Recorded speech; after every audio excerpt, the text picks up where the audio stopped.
The inaugural season of the Overwatch League is in the books, and what a year it was.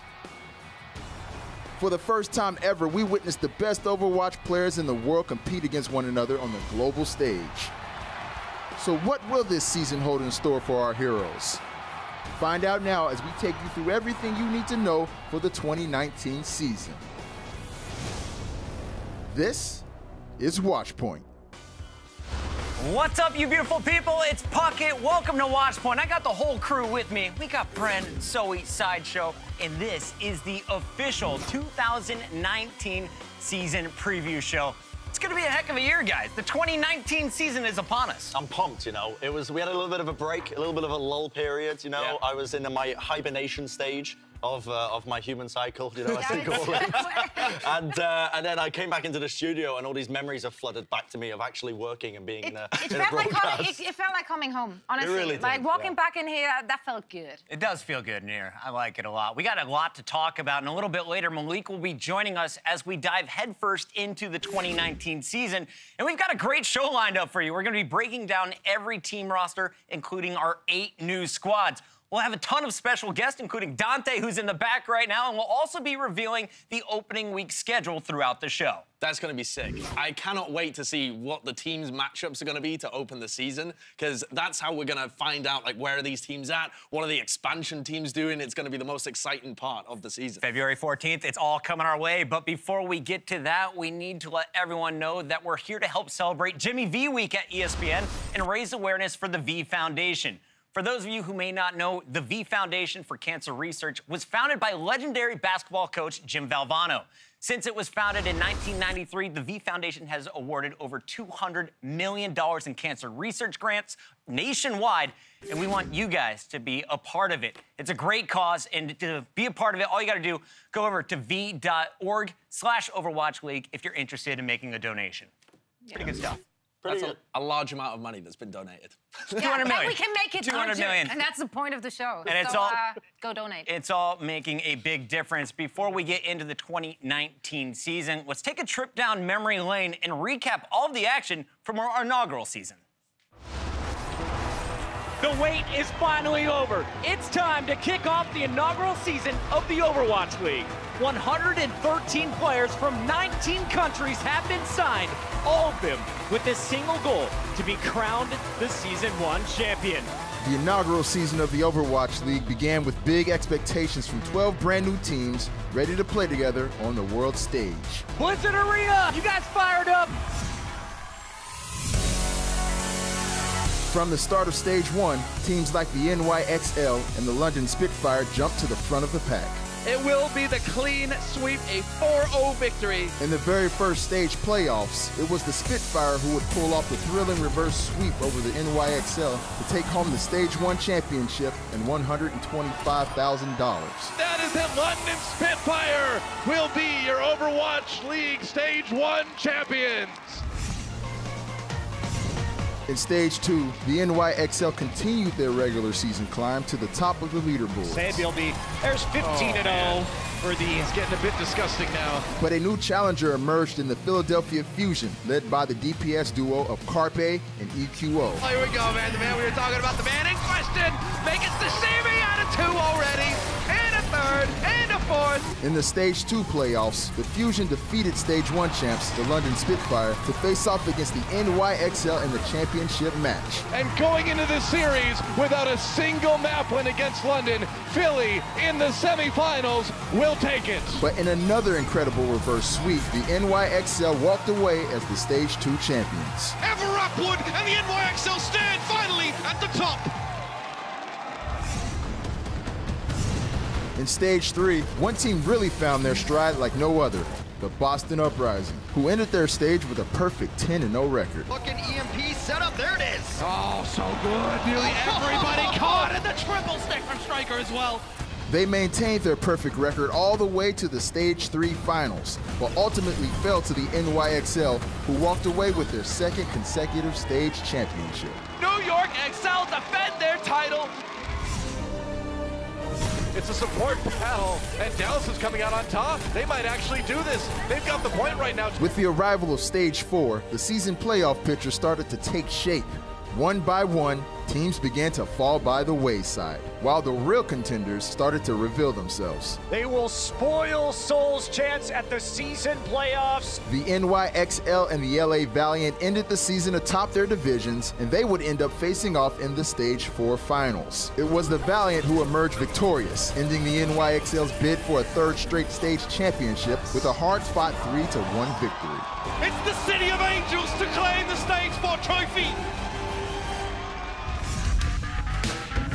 With the top 6 teams locked into the playoffs, only one question remained: who would end up on stage for the first ever Grand Finals? Stage 1 victors, the Spitfire, took down both LA squads, first defeating the Gladiators in the quarterfinals, followed by the Valiant in the semis. And that will seal the deal. Meanwhile, the 6-seeded Philadelphia Fusion took down the Uprising and ended their season before pulling off a major upset over the heavily favored NYXL to punch their ticket to Brooklyn. That's it. That is it. Philadelphia Fusion is going to the Grand Finals.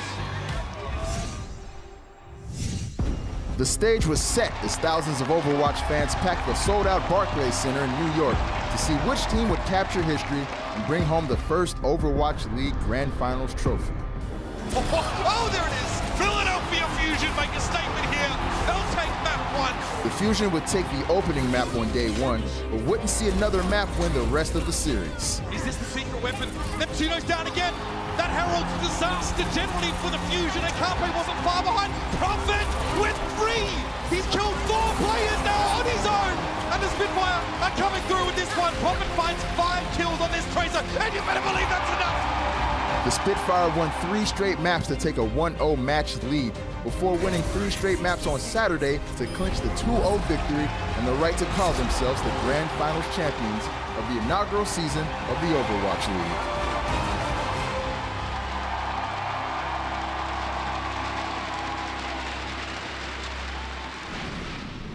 And here's a look at our overall standings from the regular season. As you can see, with London and Philadelphia ending the regular season in 5th and 6th, anything can happen in the postseason. Yeah, and what a run from both of those teams in the playoffs. Fusion, no one expected it. They were able to defeat the NYXL. They were the league's juggernaut, stage after stage after stage. And then Fusion took them out, made it to the finals in London. They have been struggling towards the end of that season. Yeah. And yet they were going all the way to the finals and made it quick. Playoffs is a different beast, isn't it? It really is. It really is. That Grand Finals is probably the coolest esports event I've ever been a part of. But guys, enough talk about 2018. Let's talk about 2019 because we've got 8 new franchises joining the league from all over the globe. Let's start with the 4 teams in the Atlantic. We, of course, have the Atlanta Reign, the Paris Eternal, Toronto Defiant, and Washington Justice. Over on the Pacific Division as well, the Chengdu Hunters, the Guangzhou Charge, the Hangzhou Spark, and the Vancouver Titans. We've got some rhyming teams. Which one are you most pumped about, Brad?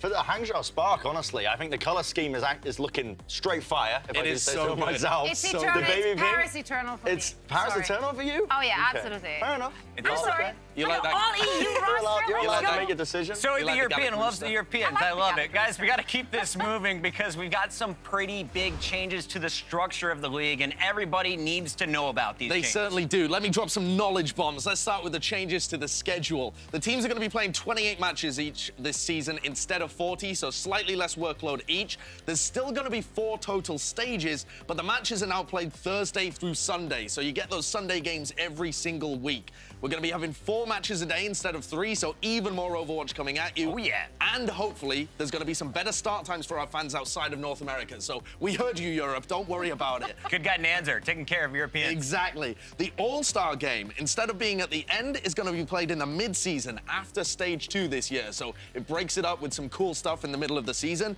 And the most important thing, for the first time ever, the Overwatch League will be playing matches on the road in different teams' home arenas, which is going to be sick. That was kind of the whole the thing that made the Overwatch League so unique, and it's amazing that we're getting started with that already. I hope we can travel. There's been a lot of off-season activity between all of the teams, and it looks like a lot of fun. And 2019 in general is just going to be freaking awesome. Our commissioner, Nate Nanzer, will be on to talk a little bit more about those road games later in the show. But, Zoe, Let's talk a little bit about the stage playoffs. How are they different in 2019 from what we saw this year? Yeah, Pocket, I think the biggest difference we are going to have is that now we're going to have the top 8 teams making it to the stage playoffs instead of just the 4, and the division winners will be given the first and the second seed according to their stage record. And the stage playoffs are no longer just one day. Now we're going to be playing for 4 days straight, with the quarterfinals being a first to 3 map wins and the semifinals and finals being a first to 5 map wins. So more game, more time to play over. That's going to I be like sick. it. Now, Brendan, that was for the stage playoffs, but let's talk about the season playoffs. When the serious money is on the line, what are the differences this time around? That's exactly right, Puckett. I mean, the season playoffs are changing up in quite a huge way as well. We're going to have 8 total teams making the playoffs, but only the top 6 teams will automatically qualify for it. We're going to be having a play-in tournament, and I mean, guys, this is going to be incredible. The teams that end the regular season in places 7 through 12 will compete in a single elimination tournament for those final 2 playoff spots. I like that a lot. That's like do or die mode right there.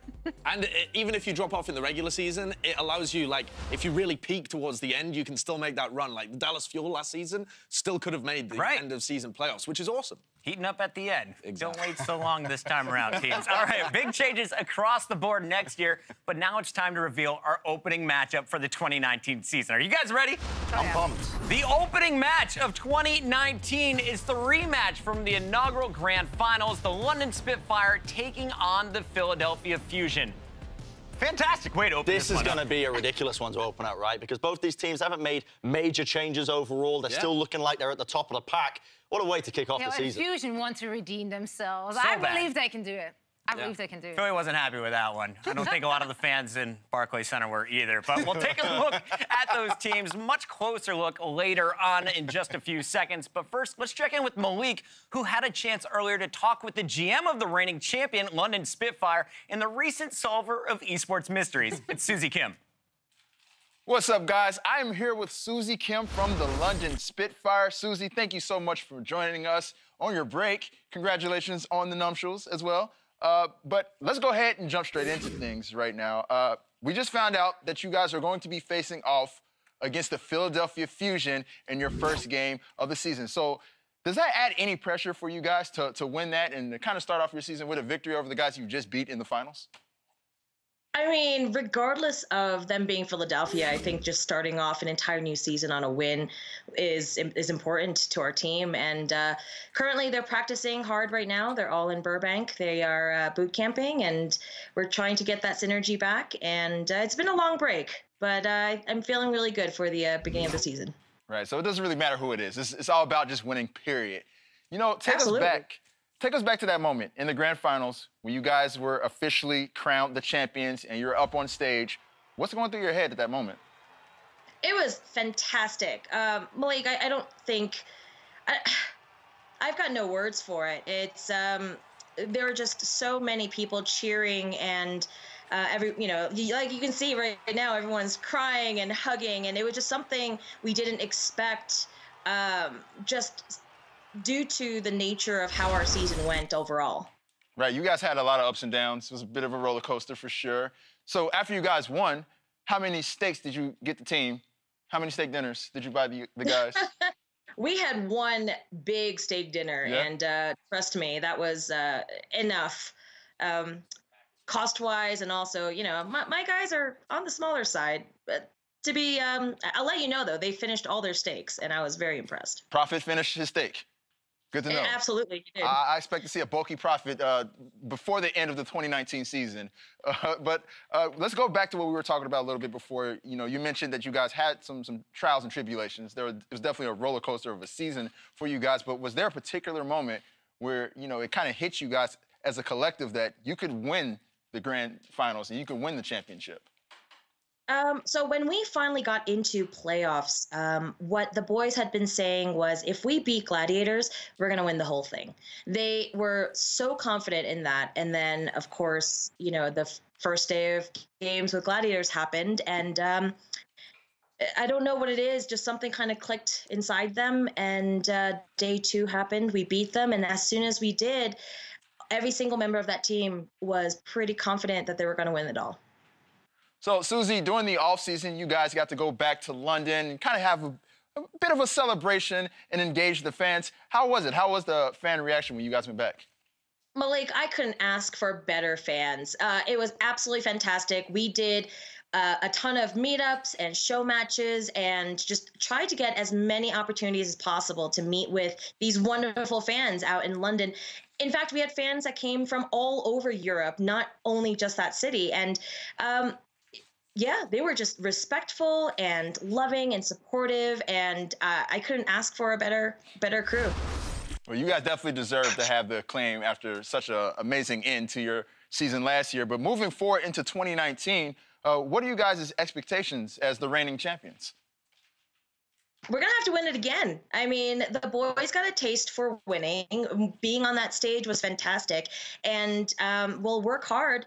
But, you know, with 20 teams, I don't know how things are going to go. But we're practicing now and just got to take it each day at a time.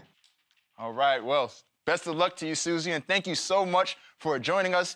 Yeah, and I hope you guys are able to bring it home next season. Anyways, guys, for now, let's send it back to Puckett and the crew at the desk to see what they have to say about that. An up-and-down season for the Spitfire, and it ends in a championship. Thank you so much, Malik. So, guys, let's talk about this Spitfire squad because it's been a long off-season, and they're making some big roster changes. Yeah, they have. They've made a couple of changes with the closer moving over to the Dallas Fuel, but they've kept the same core roster, this core foundation to build upon for the next season. I think this is smart. You know, you win the inaugural Overwatch League season. Yeah. You don't want to make too many changes. You know, you don't. If it ain't broke, don't fix it. Exactly, Josh. And that's exactly what you're seeing here from the London roster. Yeah. So if you missed 2018 and you're looking forward to watching the Spitfire in 2019, who are some of the big names to keep an eye out on? I mean, the first thing which does come to mind when we talk about London Spitfire as a whole would always be the Gesture and Fury tank duo. However, if we're looking at individuals, that's got to be Prophet. He got himself that MVP trophy in the Barclays Arena, and rightfully so. It doesn't matter on what hero we're actually seeing this young star player, he just always performs. Consistency is the name of the game, whether that be on Genji or on Tracer or Junkrat or Pharah. He just can play it all on such a high level. He's pulling his own weight and then some. So. Well, Josh, we saw a nasty tank line, ridiculous DPS, but let's talk about the new players. Do you see guys like Guard and Krillin being used in a starting lineup? Yeah, I think I do, actually. I think Guard's a very good pickup for them because if you remember back to their kind of ebbs and flows throughout the regular season, Birdring didn't have the greatest performances in a couple of these stages. So adding in another DPS player so that if Birdring does fall off, Guard's there to fill his shoes. He played very well in Element Mystic over in Korean Contenders, and then Krillin as well. I think we don't know much about Krillin, right? They picked him up almost straight out of ranked. He was in just like a trials team, doesn't have much experience. But if you're ever going to pick someone up without having experience, that means that whenever you tried them out, they must have been some sick freak beast. A sick freak beast. He must have been so unbelievably good in the trial that they thought he doesn't need experience. He's just got so much potential. So even though we don't know anything about him and I haven't seen any games of his, I've got faith because you have to start with the premise that London know what they're doing. So they were not just going to pick up some random. You look at Jonak as well, you know? Exactly. It's a bit like Jonak. It's the same kind of thing. They're picking up like a flex support just straight from ranked. I like it a lot. Well, let's talk about the opponent for the Spitfire in this Grand Finals rematch. It's, of course, the Philadelphia Fusion, and this squad making some serious moves, especially in the offloading of their squad. Oh, yeah, there's been a lot of offloading here. As you can see, Hotbar, Shadowburn, Dayfly, and Joelmeister are all out of the team. Hotbar and Shadowburn did find a new home within Owl. Dayfly, Joelmeister did not. However, if you're looking at Hotbar, Dayfly, and Joelmeister as a whole, they didn't really see that much play time overall for the Fusion, so I do not think that these changes will actually have a huge impact on the Fusion. A change which will have an impact is their new pickup, and that is Elk. He's a support player, should have made himself a name or made a name for himself. Let's go with that. There we go. That sounded way better. I know, right? I get paid to talk and stuff. I take both. Elk, he's made a name for himself playing in NA Contenders, where he did play for the Fusion University team. So the system works. He's been nice enough to backpack me in a few of my games, but Josh, tell me a little bit about Elk. He's in a special situation this season. He is, yes. He's one of the two-way players, so that's a new thing for this season. What that means is he can play for the Owl team and also for the Contenders team of Fusion University, but not in the same week. And he still counts towards the 12-player player max roster limit on the Owl team. So that's the situation for Elk and Snillo for the Philadelphia Fusion. So you might see them playing contenders, you might see them playing Owl. They can't play for both at the same time, but it'll be interesting because you can throw them down to contenders to get more experience, then bring them up to Owl when you think they're ready. Philadelphia was always so unpredictable. But for me, there is one guy you could always expect to just be popping off. Bren, we got to talk about Carpe. What does he bring to this Fusion lineup? Man, he's an absolute unit, isn't he? Not in real life, but in the game, he's pretty big. Right? Absolute unit. His mechanical skill is on a ridiculous level, and you need these kind of players in the league in general, especially on your team, because they can just re-energize. This was the key moment. You remember that clip? Way back when, the winnable moment? Like, no other player realistically can do that, but Carpe just seems to pull it out of the bag. He's a magical player, he truly is, and I feel like he's going to be doing wonders still on the Fusion, despite the fact that Widow is not going to be in the meta, maybe, could be, you know. He can play Zarya. It's a long season, the things can change, but he can play Zarya as well. We could see him on Zarya, and of course, that is going to be our opening match of the 2019 season. All right, guys, coming up, we're going to take a look back at the many flavors of the meta game from our first season. But first, we want to tell you a little bit about ESPN's V Week and the incredible work being done by the V Foundation.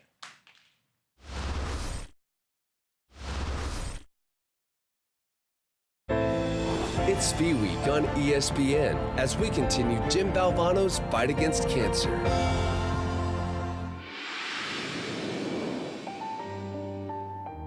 A few years back, our 3-year-old girl started falling down for no reason a lot.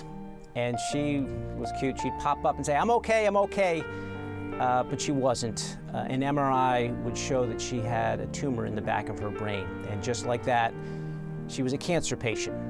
She had 9 hours of surgery and then 15 months of chemotherapy, and we've been white-knuckling it through MRIs ever since. And we are immensely grateful. Right now, Eden has been off treatment for over 3 years, but we know that it's not a given that that is going to continue. And sadly, she's not unique. Go spend 5 minutes on the 5th floor of Connecticut Children's right down the road here, and you'll learn that really quickly. And all of us are hanging on the promise that newer, better treatments are in the pipeline. The V Foundation is dedicated to making that a reality. And I would ask you, please, to consider that as we try to raise money for cancer research. Thank you.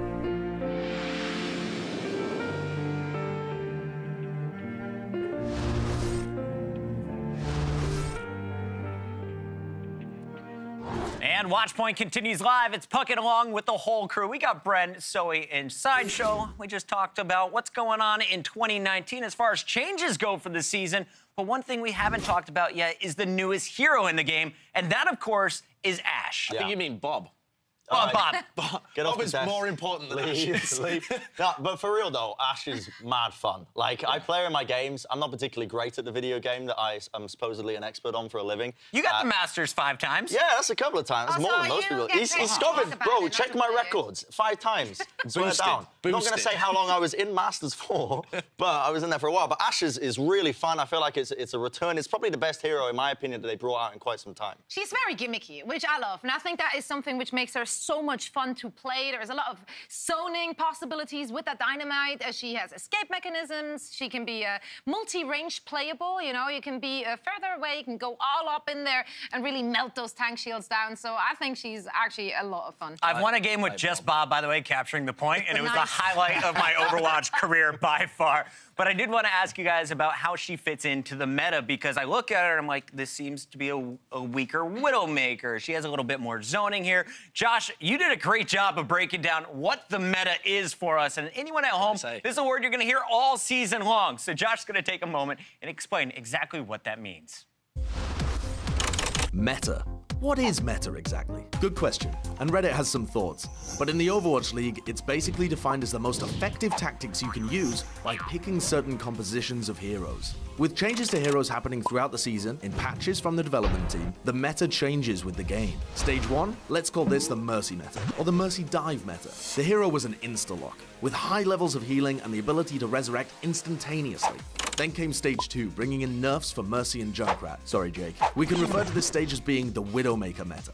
The sniper was consistently picked, and we saw some of the best Widow play of the year in this stage. Carpe, again, so many finishing blows for this guy right now. Next, Stage 3 was easily known as the Tracer meta. Gotta force him out, and guess what? Striker, yet another stick with the pulse bomb. The best Tracer players dominating, with Boston Uprising Striker leading his team to an undefeated stage record, only to be defeated by NYXL in the stage title game, who had their own top-tier Tracer player in Sabi Olby. And New York XL defend their title.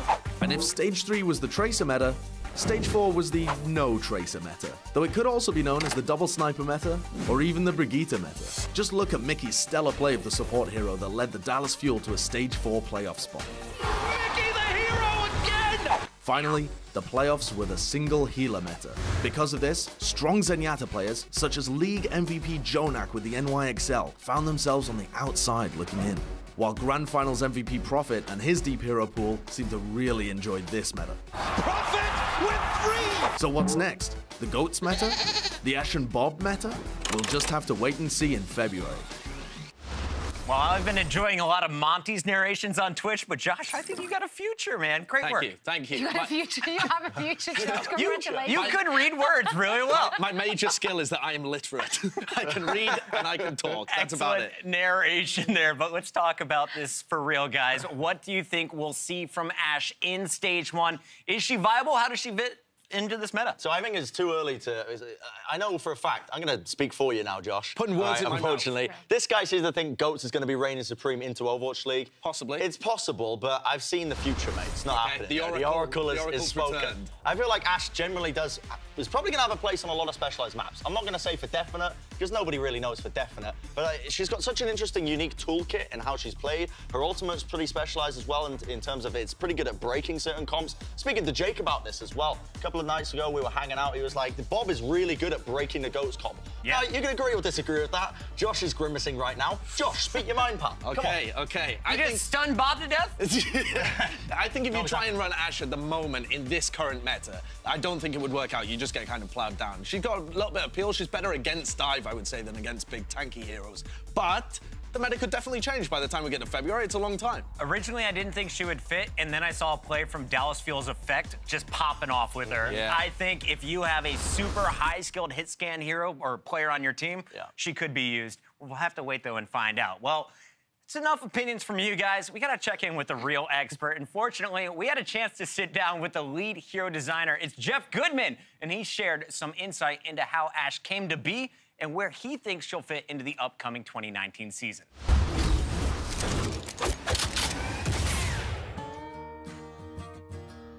I'm Jeff Goodman. I'm the lead hero designer for Overwatch. Pretty much been the one designing all the heroes up to now, so you can blame me for everything. So yeah, where do heroes come from? I get this question a decent amount. I think it kind of changes from hero to hero, which is pretty interesting. I think, you know, a hero like Pharah originally came from, we just really wanted this cool rocket launcher hero in the game. We get a prototype in and was like, what does that look like as a hero? And then you have a hero like Winston, who comes from art, like they just kind of drew Winston and was like, that's really cool, I wonder what that would play like. And we started experimenting with different things like that. Yeah, so Ashe actually originally came from the cinematics team as they're working on their reunion video, and were sending us these early stills and sort of frames of what they were working on. And we saw Ashe and immediately were just like, this character's amazing, and especially her weapon, this lever action rifle, we thought would be super cool for the game.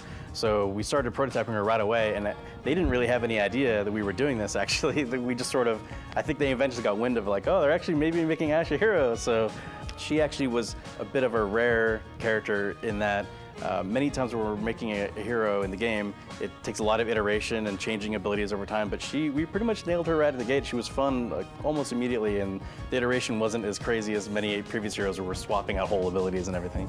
She has this great aim skill component that if you're that type of player who really loves Widowmaker or McCree or heroes like that, you have this other avenue and a different range where you can play at, and you can play against heroes like Pharah and places that might be hard to play against her as Widowmaker, let's say. So she has this component to her that is very fun if you're that type of player who really loves that ability to just click on people's heads, basically. Ashe and Bob as a pair is an interesting sort of backstory. We originally were sort of debating whether or not Bob could be a standalone hero, or should they be together in some way? And actually, a bunch of designers went back and sort of had some initial pitches for what Ashe could be, and multiple designers came back with Bob as her ultimate. So I think it was the sort of instinct that to have them work together, like in the video, and have them on the field together and pair together. So I think that's where a lot of that came from. On the development team, we're really excited to see what players, especially at the Overwatch League caliber, are able to do with Ashe. We expect to see a lot of amazing things from these great players. Good stuff. Thank you so much, Jeff. Can I ask a quick serious question, though? Why is everyone who works on the Overwatch game called Jeff? Oh, my God. Get him out of here. Get him out of here. Let's keep this show rolling, guys. Fred, what happened? We've already shown you the first match of the opening night of the Overwatch League 2019 season, but it's time to reveal the rest of day one. So let's take a look. Go ahead and fix yourself, Fred. Spitfire takes on the Fusion in that Grand Finals rematch, but we'll also see an East Coast fight between the Boston Uprising and the Excelsior. The Gladiators take on the Dynasty in a juicy rivalry matchup there.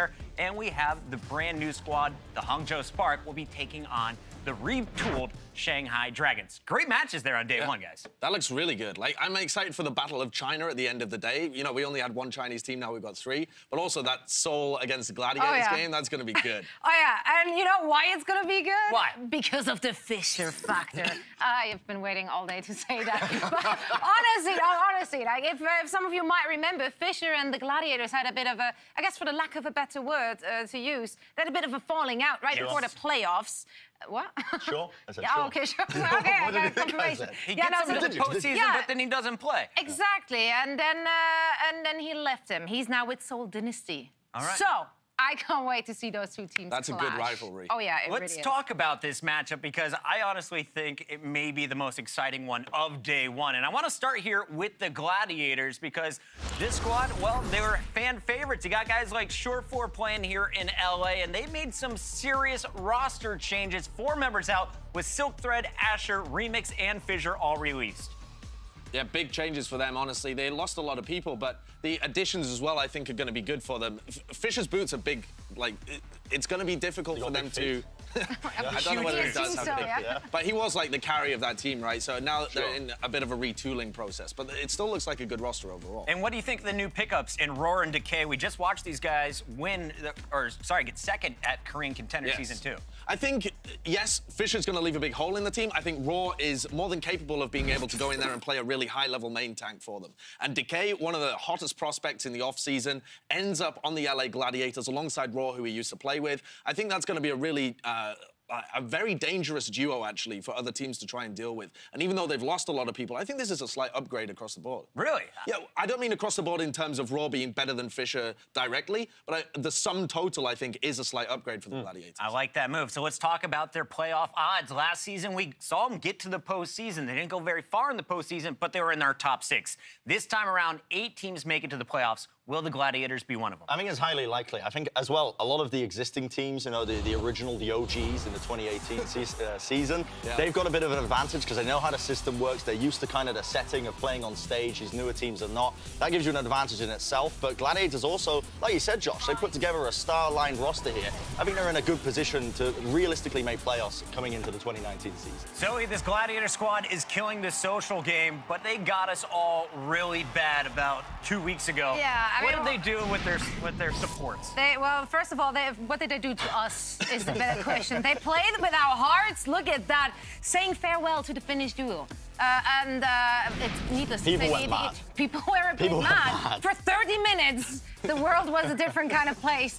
And then they announced that it is now a Finnish trio as Reaper is entering the picture.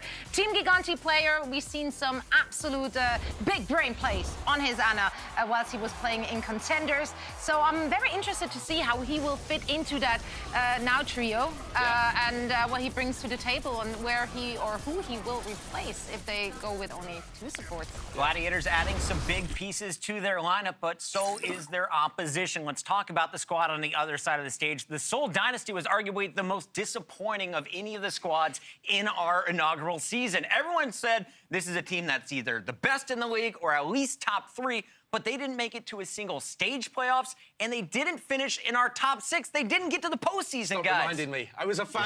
It's rough. You killed me. It really was so disappointing for the Seoul Dynasty, but they've made some good changes now. They really did. And I think one of them we've already mentioned, so I'm just going to say it again. Fisher. Yeah. They now picked Fisher up, and honestly, this is the best pickup this team could have possibly made, because throughout the first season, this team had a lot of issues, but one of the big and glaring one was within their tank department.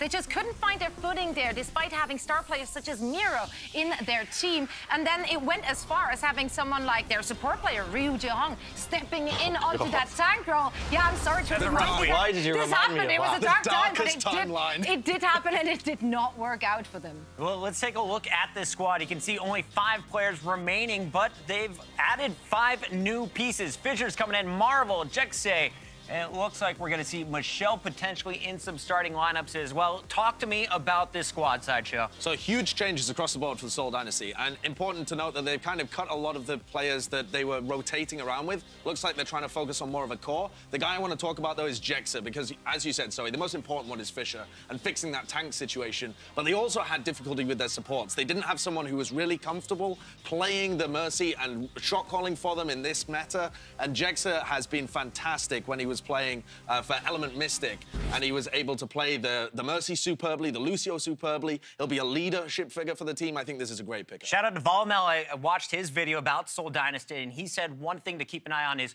who is the leader. Is Jexay totally going to have that role as the shot caller? We know Fisher likes to be very vocal. Josh, as the analyst, who do you think is going to have a bigger role on the squad when it comes to leading the charge and making the calls? Well, they have a lot of big personalities, and that is potentially an issue for them. I think the most important thing is that they let the coaches decide. They had a lot of coaches last season, and that was pointed out mostly by Monty as being like a potential big problem within the team. Too many cooks spoil the broth, exactly. And now they've kind of narrowed it down. They've picked up a coach from the London Spitfire as well. So I think they're trying to distill some kind of hierarchy within the team. So I think it has to come from the coaches downwards. The Seoul Dynasty is a squad with a fan base that has very high expectations, and only time is going to tell whether they can finally live up to them in 2019. Up next, we'll be unveiling more of our opening week schedule, and later in the show, the one and only, the Nans. Nate Nanzer will be stopping by to discuss the state of the league. But first, I want to turn it over to Good Morning America's Robin Roberts to talk about V-Week.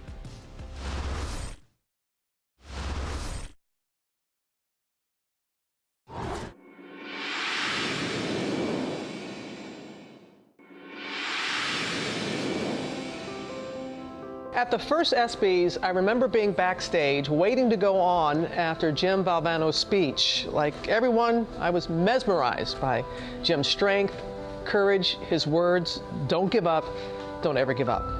Of course, I didn't know that cancer would impact my life, not once, but twice. I'll forever be grateful to the talented doctors, nurses, technicians, and their support staffs for providing such excellent care. Also at that first ESPYs, the V Foundation for Cancer Research was launched. Just how I didn't know Jim's message that night would profoundly affect me, I had no idea the difference the V Foundation would make in my life, saving my life and countless others. It has devoted the last 25 years to funding excellence in research. So I hope my story, my journey is another reminder that this too shall pass. So don't you give up, don't ever give up, believing that the best is yet to come.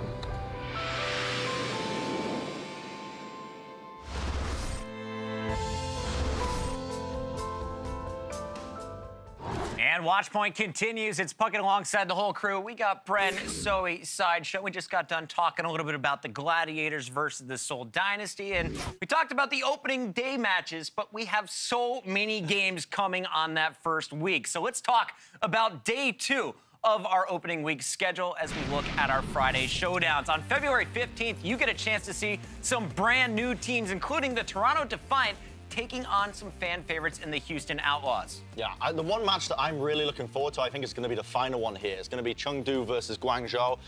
This is going to be an interesting one. We get our first look at these two new rosters and how they work together. And it's going to give us our first real idea of where they're going to be lying in this league further ahead. Another battle to look out for is a fight in the South, as Atlanta Reign will be taking on the Florida Mayhem. And we're going to be breaking down all of our expansion teams in just a bit. But first, Malik got a chance to talk with Paul Hamilton, CEO and General Manager of Atlanta Reign, and here's what he had to say about joining the league in 2019. Thank you very much, Puckett. I'm here with Paul Hamilton, who runs the Atlanta Reign. Paul, thank you so much for joining us today, man. Thanks for having me on, Malik. All right, so let's go ahead right off the bat. I want to give you a few brownie points because I heard that you play a lot of Overwatch. So I got to know, who do you main? What's your role? What do you play? Well, a lot's a relative term, I guess. I have 3 kids that say I don't play Overwatch very well at all. My main is Diva, and I sort of like the mobility, and I certainly need the ability to be shot more than most. Right. That's a good choice. Occasionally, I flex to Zen and really embarrass myself. So, yeah, but I do love the game. But let's talk about the team. Atlanta Esports Ventures is relatively new when it comes to esports. So how did you guys go about putting this team together? Well, I need my hat on first for this. Nice. So how did we put the team together? Our GM, Eric, and I locked ourselves in a room and made a decision early on that we were going to get an experienced coaching staff that we felt sort of had the same values that we did, and we were able to do that. We hired Brad, who's our head coach, and Dimitri, and Danny, and Dongmin, and Cass, and we locked ourselves in a room and watched thousands of hours of VODs. I was no help at all, but I did want to sort of learn about it, so I just listened quietly and nodded my head. And then from the VODs that we watched, we held tryouts, countless tryouts, and eventually it led to the 8-person roster you see today.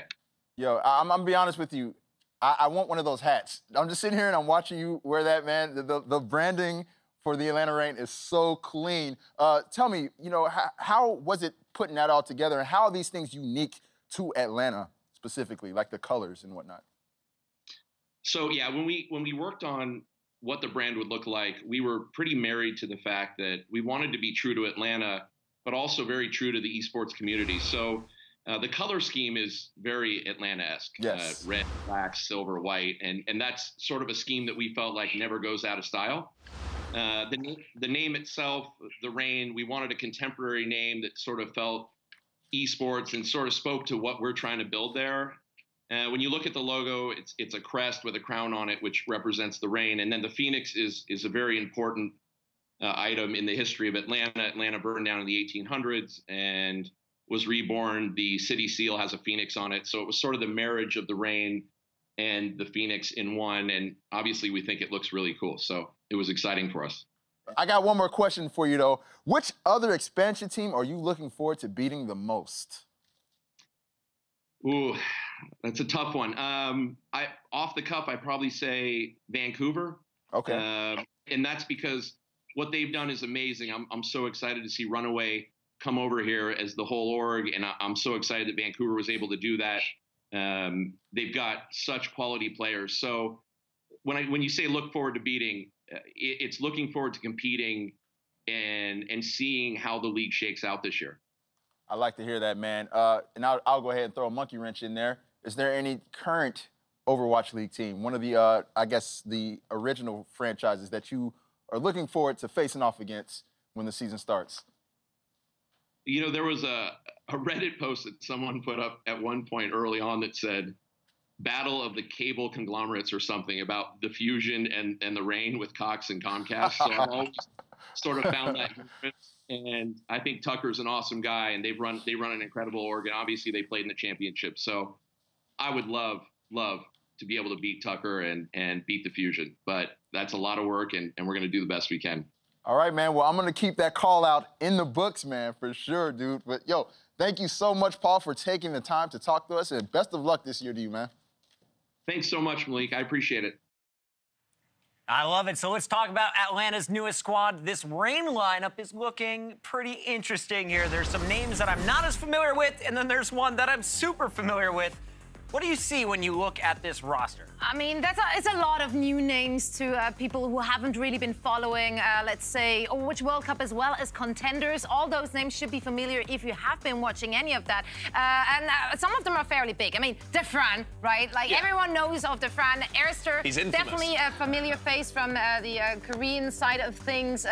Doko and Pokpo, definitely the two biggest names on this list. Yeah, those are the ones that I'm most excited to talk about, actually, because that's the tank duo from Element Mystic, who are a very strong team in Contenders Korea. They didn't have the greatest showings when it came to the playoffs, but they ended up being, like, super good in the regular season, and this tank duo was one of the reasons why. I think Doko, in particular, fantastic diva player.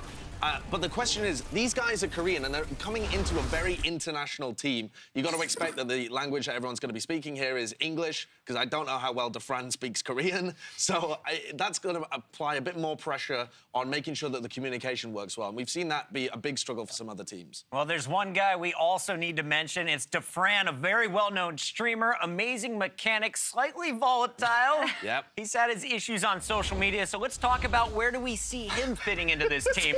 The young lad. What a picture, man. I assume that's not very recent. I'm not going to comment on his ability to work in a team, right? Because the last time I saw him play, it was a little bit questionable in a team environment, right? But his mechanical skill can't be denied. I mean, you're looking at the shots here from this promo piece that Atlanta put together. He's got to be one of the most mechanically skilled Western players right now in Overwatch, like without a shadow of a doubt. It's going to be entertaining either way watching Defiant, I think, because if he performs to his highest level, that's always insanely entertaining. If he utterly implodes and it just goes bananas, that could also be super entertaining. And you've got to, like, genuinely, they must have had to weigh this up, though, when they picked up this guy, because he's kind of had that kind of explosive nature in the past. That's the thing. Like, I do think that Atlanta knows what they bought with Defiant. They know what they're getting, and I'm pretty sure that they are setting up infrastructure and an environment, a team environment, where a player like Defiant can focus on what he's truly good at, which is being an amazing player. We know he's going to sell jerseys. That's one thing that is 100% accurate. Let's move on and talk about, though, our Toronto Defiant. It's another East Coast team in the Atlantic Division. I love the look of this squad, but Bren, when you look at Toronto's roster, what stands out to you? It's a particularly interesting one for me because they've picked up 3 players that have been in the Overwatch League before from a mixture of backgrounds. Honestly, the biggest pickup here being Neko at my eyes as well. I mean, one thing, it's going to be bringing a lot of experience to these players. You know, they're not familiar with playing in this league setting. They've come from these other regions. That's going to be helpful for them. But it does seem to be a little bit of a mismatch of players in a certain sense. So it's difficult for me to really tell where they're going to be landing in 2019. It looks like a weird ragtag bunch, I agree. But I think this could be 2019's Boston Uprising. It doesn't look so good on paper, and you've got guys like Envy who ended up getting removed from an Overwatch League team last year, but the people behind the Toronto Defiant, Bishop is the head coach, they picked up Baroy, who used to be Winston's lab, very stats-focused guy, right? He's going to put in the work to look at the numbers, look at the people that they've trialed, and really try and pick up, like, shining gems that have been hidden away. Maybe? Exactly, a bit of a Moneyball approach. And so I have a bit of faith in that process, in the leadership behind this team. So I think this team could actually make some waves, even though they don't look that good on paper. And so something cool about this squad as well is they have some path to pro players. They do. Yeah, we have 3 players from O2 Ardeon. That is Stellar, Ivy, and Yakpong. And they do have this pre-existing synergy. Ivy, in particular, did stand out as a DPS player, and I do sincerely believe that he can be all the way up there with other DPS players in this league. Yakpong held his own as their main tank at Ardeon. Now, Stellar, for me personally, a little bit of a question mark.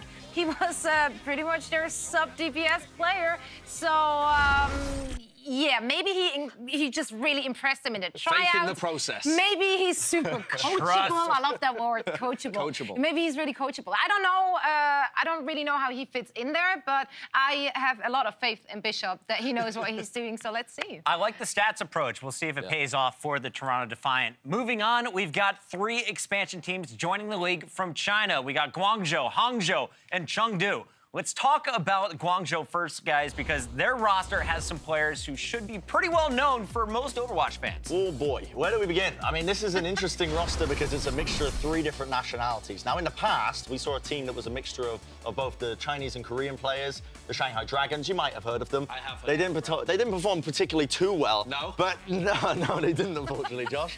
But this is a roster, I look at this, and I'm fearful for the same situation occurring, but they do have a hell of a lot of talent that's packed in here, and there's potential for them to get a reasonably far in the league, and it is a long league as well. You can't look at this roster now. Josh is squinting at me. He wants to rip me to pieces, I can tell. Look at him. What's your point, man? Come on. Go ahead. Get in there.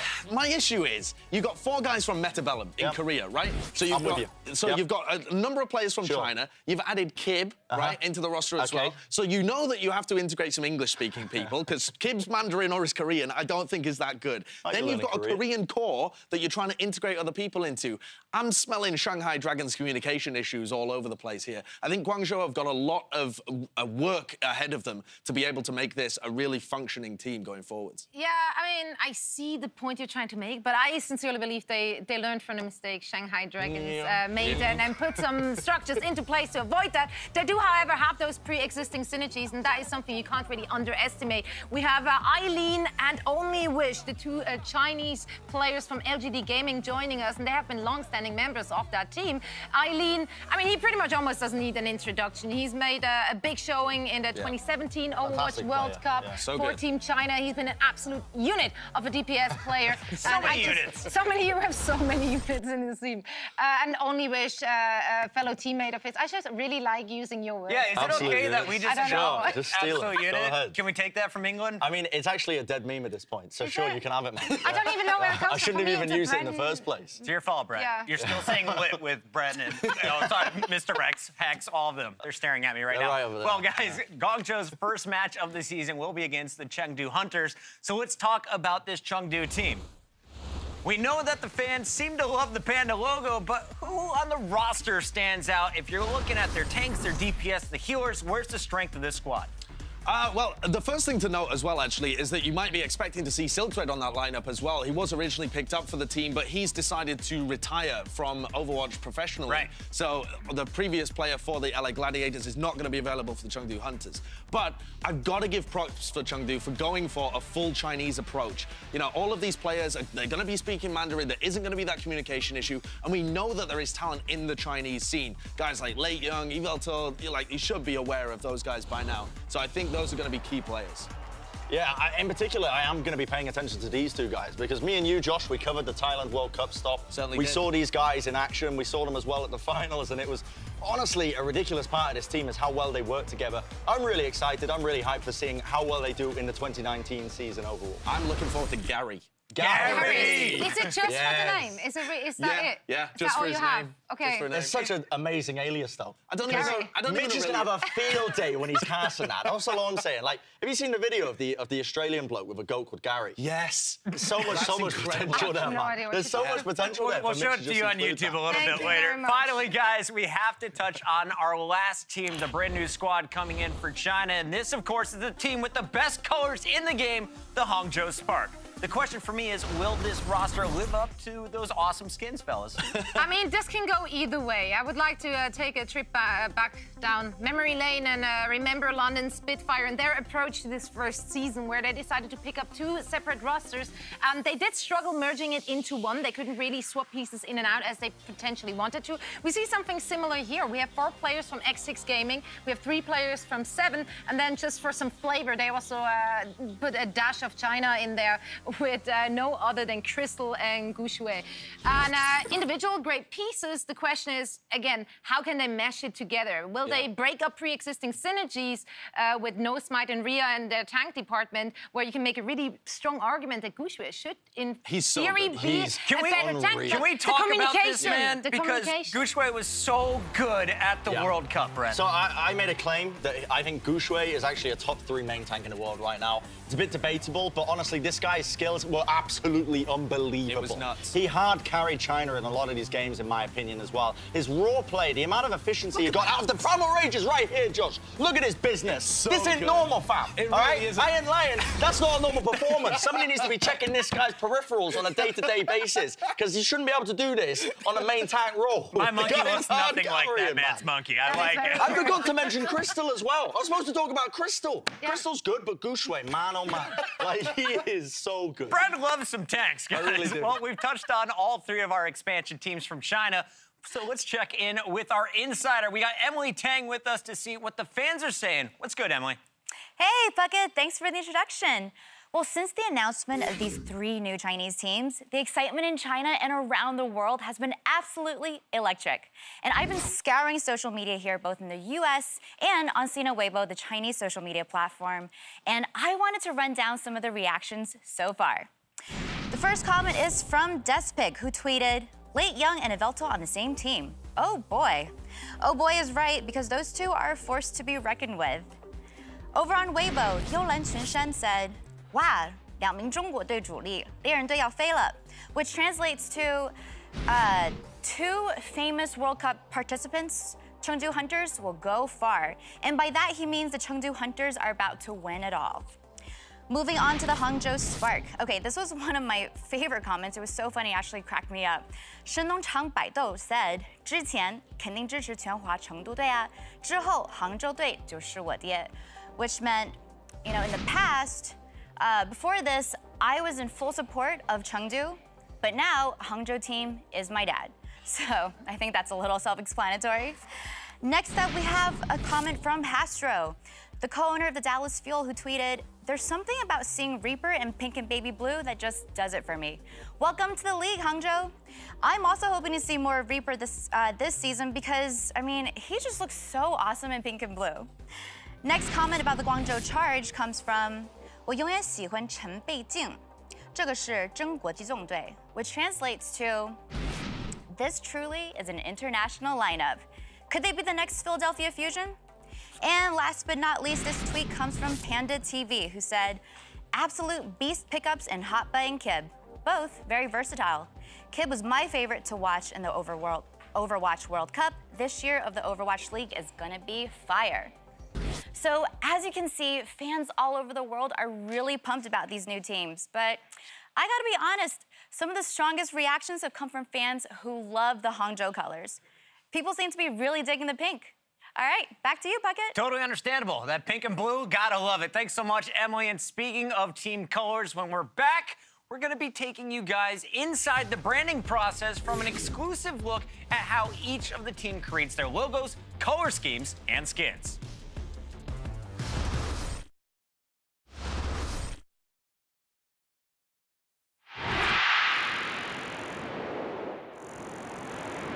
Don't give up.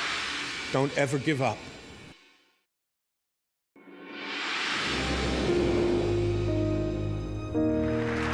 Time is very precious to me. I don't know how much I have left, and I have some things that I would like to say.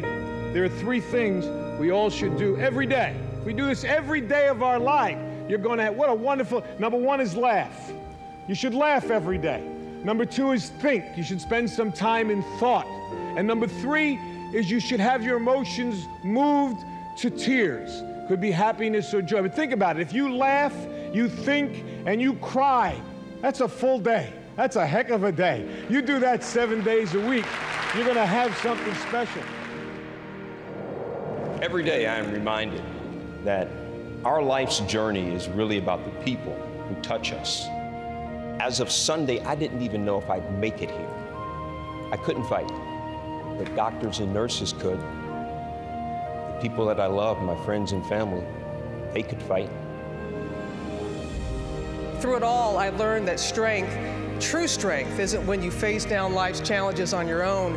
It's when you take them on by accepting the help, faith, and love of others and knowing you are lucky to have those.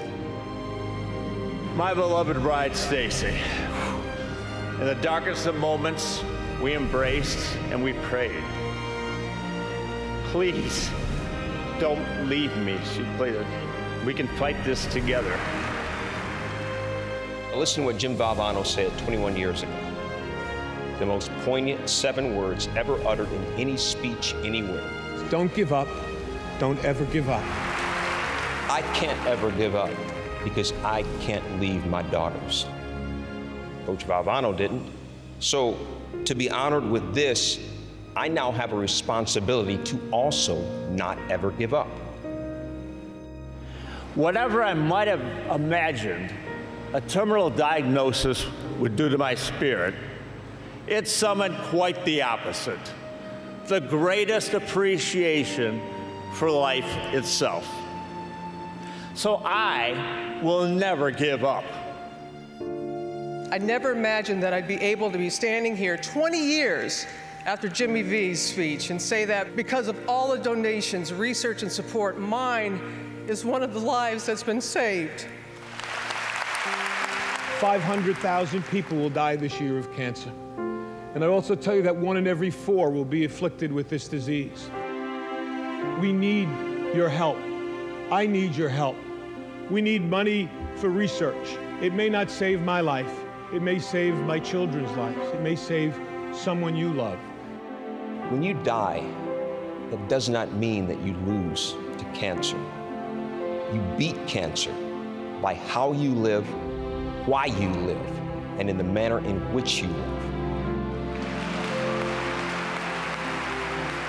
So live, fight like hell. And when you get too tired to fight, then lay down and rest and let somebody else fight for you. I will live my life full of love and full of fun. It's the only way I know how. Cancer can take away all my physical abilities. It cannot touch my mind, it cannot touch my heart, and it cannot touch my soul. And those 3 things are going to carry on forever. I thank you, and God bless you all.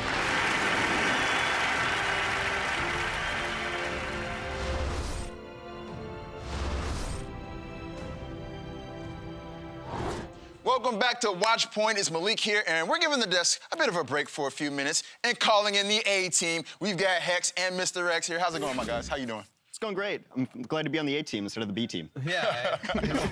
We're calling you up, Hex. Yeah, I used to be C-team. It's coming all the way up. You've been officially promoted. You jumped straight past the B as well. I got to say, man, that bit right there is quite compelling about the Jimmy V Foundation, especially being somebody who's watched their mother battle cancer. It's compelling to watch. Yeah, I mean, to see, like, Craig Sager and Stuart Scott, it's like two guys who, when you're getting into sportscasting or commentating, like, those are 2 guys I know that, for me, like, I looked up to as a kid. Yeah, Stuart Scott especially, man. I think you've been in broadcasting, you tend to steal other people's lines even if you don't want to, and right. Stu Scott was definitely cooler than the other side of the pillow. Hey, I like how you threw that one in there, man. That was good. All right, so, guys, we've already covered so many storylines today, but this show, it needs some fresh voices, so we brought in these guys to answer some key questions heading into the 2019 season. You guys ready? I'm ready. To do this? All right, let's start with the best Overwatch team in the world for most of last season, the New York XL. They went 34-6 in the regular season and won 2 stage titles in 2018, but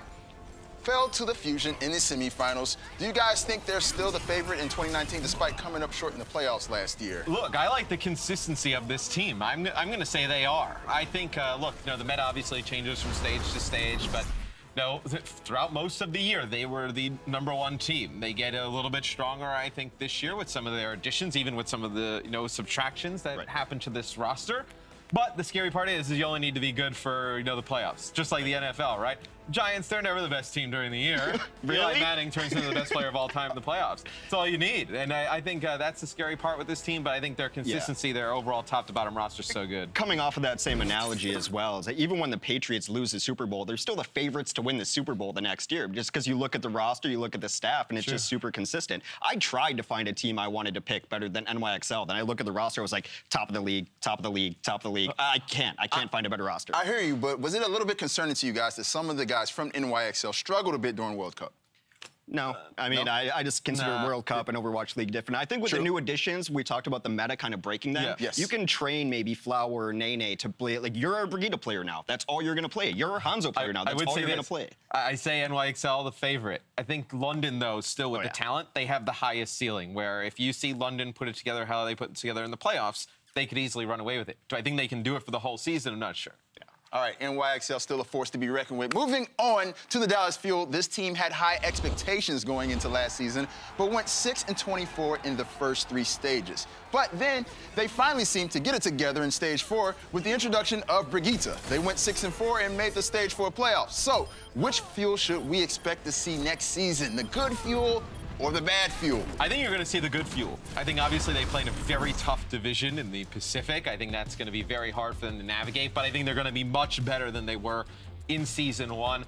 Big fan of Arrow, big fan of Jane. I think they have a very strong coaching staff. And then I think Zachary comes into this roster and everyone's like, well, he's just another hit scan player. It's like, well, no, go back and watch a lot of his footage. He played so many different heroes. I think they're going to be fine. Also a very intellectual player, can learn how to play different heroes on the fly, thinks about the game in a different way. Yeah. But I thought they were already getting better last year, and it wasn't the introduction of Brigitte. It was bringing in guys like Unko and OG stepping to the plate. Now they've given Unko a better support partner in the backline and bringing in closer. The roster overall is just improved. Well, I think where, you know, Zachary during World Cup, when we were speaking to him, he was saying that he's a DPS player who likes to create space, almost like a tank was, like when he's playing Sombra, create opportunities for other DPS players.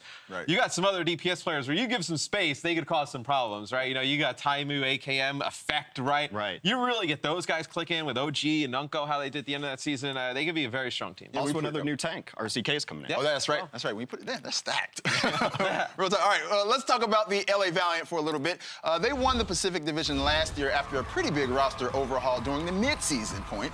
Soon is no longer part of the team, though, and they've only added tank player Kuki from the Seoul Dynasty in the offseason. So do you guys think they're still the best team in the Pacific Division as it stands right now? This one's tough. I don't think they are the best team in the Pacific right now. Ooh. I think there's so much talent in the Pacific where it makes it difficult to just say they're going to be the clear-cut runaways with it. I mean, you have, you know, the Vancouver Titans right there, a very strong team. Dallas, which we just talked about. Right. You know, the Shock adding striker. You have the Gladiators, strong. There's so many strong teams in the Pacific that I think it's going to be very difficult for them to finish that top spot again. I don't even think they're the best team in their state. I think like the Gladiators are probably better. I think both other teams in the state, San Francisco and the Los Angeles Gladiators, added so much talent to their teams. You added guys like Striker.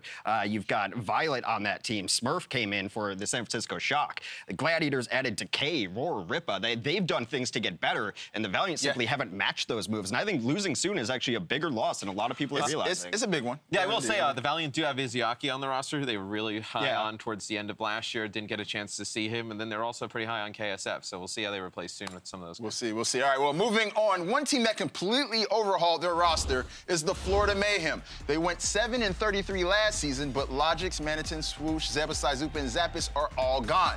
So, are the Mayhem a playoff team with these massive roster changes?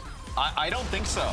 I don't think the Mayhem are going to be a playoff team. I think they're still going to have some struggles. You bring in a lot of nice pieces right onto this team. You know, Zephyr had a little bit of a rough go with Seoul Dynasty, but we did see him play. Yeah, look, I mean, they didn't have great main tank Seoul Dynasty through the year. It's kind of hard to judge that tank line on what went on during that. I think side player, obviously, very strong Widowmaker. I'm wondering how Tavik fits into this team. Yeah. I'm not exactly sure where he fits on this roster, but I think when you have the Atlantic Division and you're already looking, you know, at NYXL and London, two of the strongest teams overall in the league. Philadelphia Fusion, our second-place team from last year. I think it's going to be very difficult for them to find a way to the playoffs. I would agree with you for all the same reasons. The whole division is just stacked top to bottom, and you get 4 people in the playoffs. 3 of those seem to be locked in, at least NYXL and London, locked in. So you're fighting for the rest over 2 spots. I think I like adding Apply. I think that was a good addition, but I'm still not sold on the awesome guy Zephyr tank line. I got a quick question for you guys. Where does Tavik fit into this lineup? I don't know. I don't know where he finds some playing time. I think, you know, maybe it would have been something where you could have worked in there where he could have played like a little bit in Contenders and some in Overwatch League to give him. Because Tavik's a player who's going to want to play. Yeah. And, you know, he has the talent to play. I just don't know where he plays on this roster. Maybe if the Hanzo meta comes in. You know, he's a self-declared best Hanzo in the world. Yeah, for sure. You may see him play better if he can focus down on some a few heroes. It seems like he spreads himself too thin, and that's been his MO for a long time. He's the jack of all trades, master of none. Yeah, he should just master a couple heroes indeed. All right, so last but not least, well, Okay, you know what? It's time to talk about the Shanghai Dragons right now. I know. They famously went 0-40 last season, but they've made some big roster changes and only have 3 returning players from last year. So my last question to you guys is, when do the Shanghai Dragons get that elusive first victory? Sometime in 2019. Look, come on, you can do better than that. Give me stage 1 Dragons every week. You know, during last season, they looked like they were going to win, and then they would throw it in the bin. I have no idea, but no, this roster's much stronger. Stage 1. You're going to see some wins in stage 1. Okay. I mean, look, you'd have to pull off a legendary run to go winless again. I don't think that's going to happen with the names they've added to this roster. It's just not possible. So. I think you're going to see the Dragons actually probably have a pretty decent bounce back year. Like, I think obviously we talked about how strong the Pacific is. I think they can finish somewhere in middle of the pack with a ceiling of upwards towards the top. I think they kept some of the right players. I think keeping Fearless and Dia was the right move. I would have kept Otto as well. That confuses me. Little surprising. But it's going to take a while for the new pieces to gel. I'm going to say within the first 10 games, I mean, it's a little less bold than yours. You know, sometimes I don't think it's going to be their first game, which is going to be against Hangzhou. I really like that roster coming together. I really like the DPS and versatility that they have. So if Shanghai starts 0-1, don't panic. It's not on fire just yet. But if they go 0-10, I was wrong and it is on fire. You got to win early because you didn't win last year, and then a few games into this year, you don't start winning. People are going to be talking again. Yo, Shanghai fans, this season is the season. Don't worry. Well, guys, though, thank you so much for joining me. And let's go ahead and send it back to the desk for some more opening week schedule reveals. All right, thank you so much, Malik. Let's keep it rolling as we take a look at our schedules. They just mentioned Shanghai might not get a win in the first week. As you take a peek at Saturday, day 3 of action, we'll see the Shanghai Dragons match up against the Vancouver Titans. A rough opening schedule, but what else do you see here on this screen, guys? What matches are you pumped for? Maybe next week, Shanghai. I'm excited to look for the clash between the European teams, honestly. Paris Eternal and the London Spitfire. This is the first time, obviously, because last season we only had 1 European team. This is the first time that we get 2 European teams clashing. And Paris Eternal are like a bona fide, full European, nobody from anywhere else. Close them off. And Paris Eternal are really going to represent Europe, I think. If you're a fan of the European contenders, a lot of these guys, they got Cruz. Cruz isn't from Europe. Brexit hasn't happened yet. Too soon? No, it's still happening. All right, let's talk about this Paris squad a little bit because they have some really well-known players. As you heard earlier, Soon left the Valiant. He's now playing for Paris. We're going to see Shadowburn from the Fusion back up in the sky, and they brought in some big names from contenders as well. Yeah, they don't just have 3 Owl players in their roster with Soon, Shadowburn, and Finzi. Yeah, I know, Finzi actually was also in Owl Season 1. Didn't get to see that much playtime, but I do think that will change in this upcoming season. Now, every other name on this list is still big for Overwatch World Cup and contenders. All of those guys have a lot of experience. So this is definitely one of the big ups the Paris Eternal team has, or a leg up even to all the other expansion teams, because everyone else has been adding players, yes, but no team, I do think, has that much experience when it comes to the individual players. Apart from Vancouver, maybe, but like the rest of them, but this one still has more. I'm sorry. Josh, is this a top 8 team for you? Do they go to the playoffs? I think it's really difficult for them because they do have a lot of contenders players that are packed with potential, but it's about how do you unlock that. And when I look at their tank line with Ben Best and Cloudy on main tank, and then Nico and Finzi, that I think is where I'm slightly worried because they're good when they're playing in contenders, but this is the big leagues now. I mean, I do think that the DPS department will carry them, stage 1. I do think that is pretty much going to be their one up. All right, well, as much as I value and respect your opinions, I want to hear from one of the Paris players. We had Cruz stop by earlier to chat with Malik about the 2019 season. What's good, guys? I'm with the one and only Cruz from the Paris Eternal. How you doing today, man? I'm doing amazing, thank you. Doing amazing. All right, so, dude, let's go ahead and jump straight into it. You've played in competitive Overwatch since the beta, and you've actually been a part of 2 Overwatch World Cups. So how does it feel to finally be in the league right now? It feels amazing. It's like where all the best players are at. So I love competition, and that's obviously where the best competition's at as well. So it feels amazing. I cannot wait to get to LA and start playing. Right. You know, you mentioned that competition. The last we saw you was actually playing for Team UK in the World Cup. Tell me, how important is it to play on the big stage? For any aspiring player out there, how important is it to have a platform like that to show off your talent? It means everything because the important games in esports are normally on stages in front of crowds. So testing like your exposure to that, like how you deal under pressure, stuff like that, is really important for teams looking to pick up players. It's a big factor when picking up a player if they can handle the pressure, if they can handle the stress and all that. So giving the players that experience is really important. What was one of your biggest takeaways from playing in the World Cup? I mean, you've come a long way. We've noticed you've even switched roles. Is there anything that you learned in your World Cup experience? I mean, honestly, in my World Cup experience, like the first ever World Cup I played in on LAN, just bonding with my team and just knowing and seeing how important teamwork is, and like having like a family on LAN. So no one feels pressure. You're all together. You're all believing in each other. So like when you go on stage, you're all super confident because of that. Right. Well, let's switch gears here. You and I both witnessed the craziness in France with all the Paris fans. And with you being with the Paris Eternal, I want to know, straight from your mouth, do you think you guys have the best fans in all of the league right now?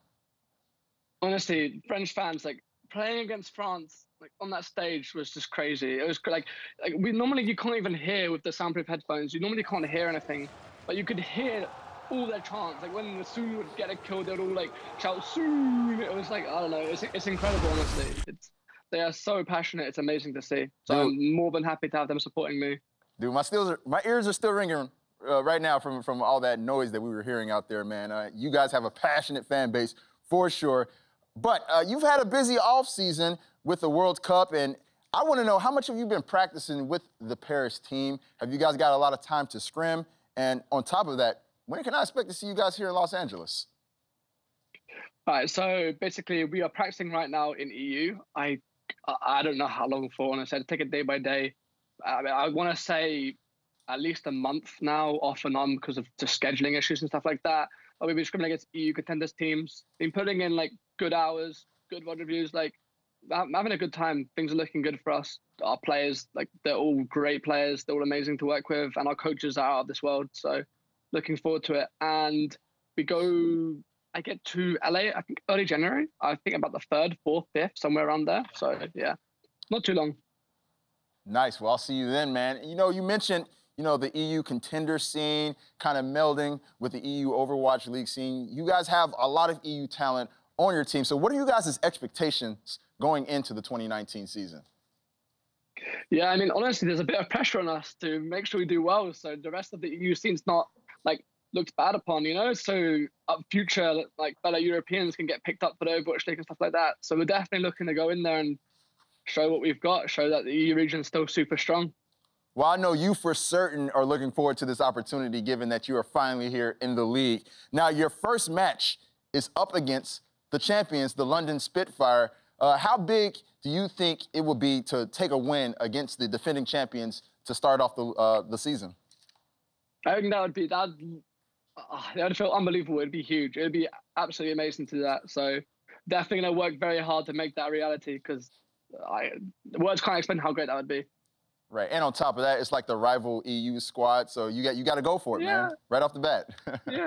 yeah, makes sense. I feel it, man. It'll be good. Cruz, man, thank you so much for joining me, and good luck next season, man. All right, thank you so much. Have a nice day. Loved watching that guy at the World Cup. Great to have him here on the show. Bren, real quick, though, can we talk about that hair? Yeah, let's call that take. Cruz cut. All right, first things first, Cruz. Straight up, the first thing you're doing when you're getting into LA, I'm taking you to a local barber, okay? We're going to get that sorted out. I don't know what you're trying to do with the bowl cut. You're trying to harness the power like the rest of the Korean players, maybe? I don't actually know, but that's got to be fixed. We'll sort that out. Maybe Paris might have a good shot. We'll go shoe shopping with Nate Nanzer. We'll go shoe shopping with Nate as well. I've already been called out by my boss on Twitter. That's pretty cool.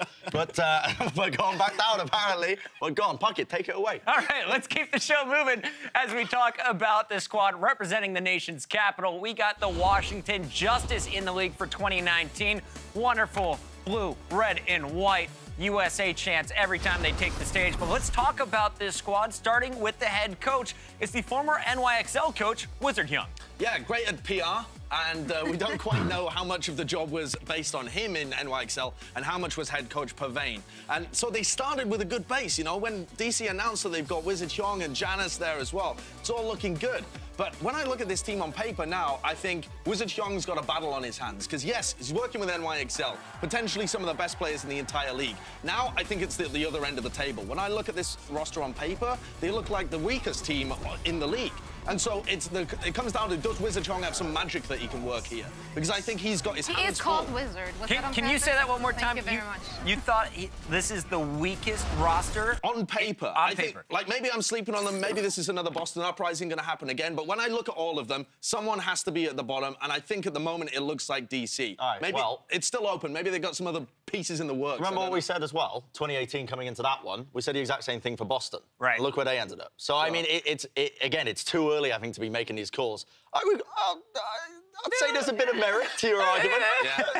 I'd say there's a little bit of merit. So let's focus on the positive. What are some of the key players on this team? What are you looking forward to? Well, thank you. Let's figure something positive out right now. You know, no, they have positive pieces. They have Ado, there we go. Guy. Thank you, production.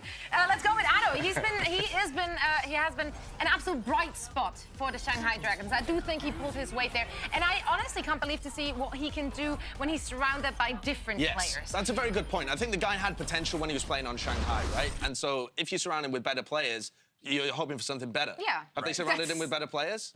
I mean.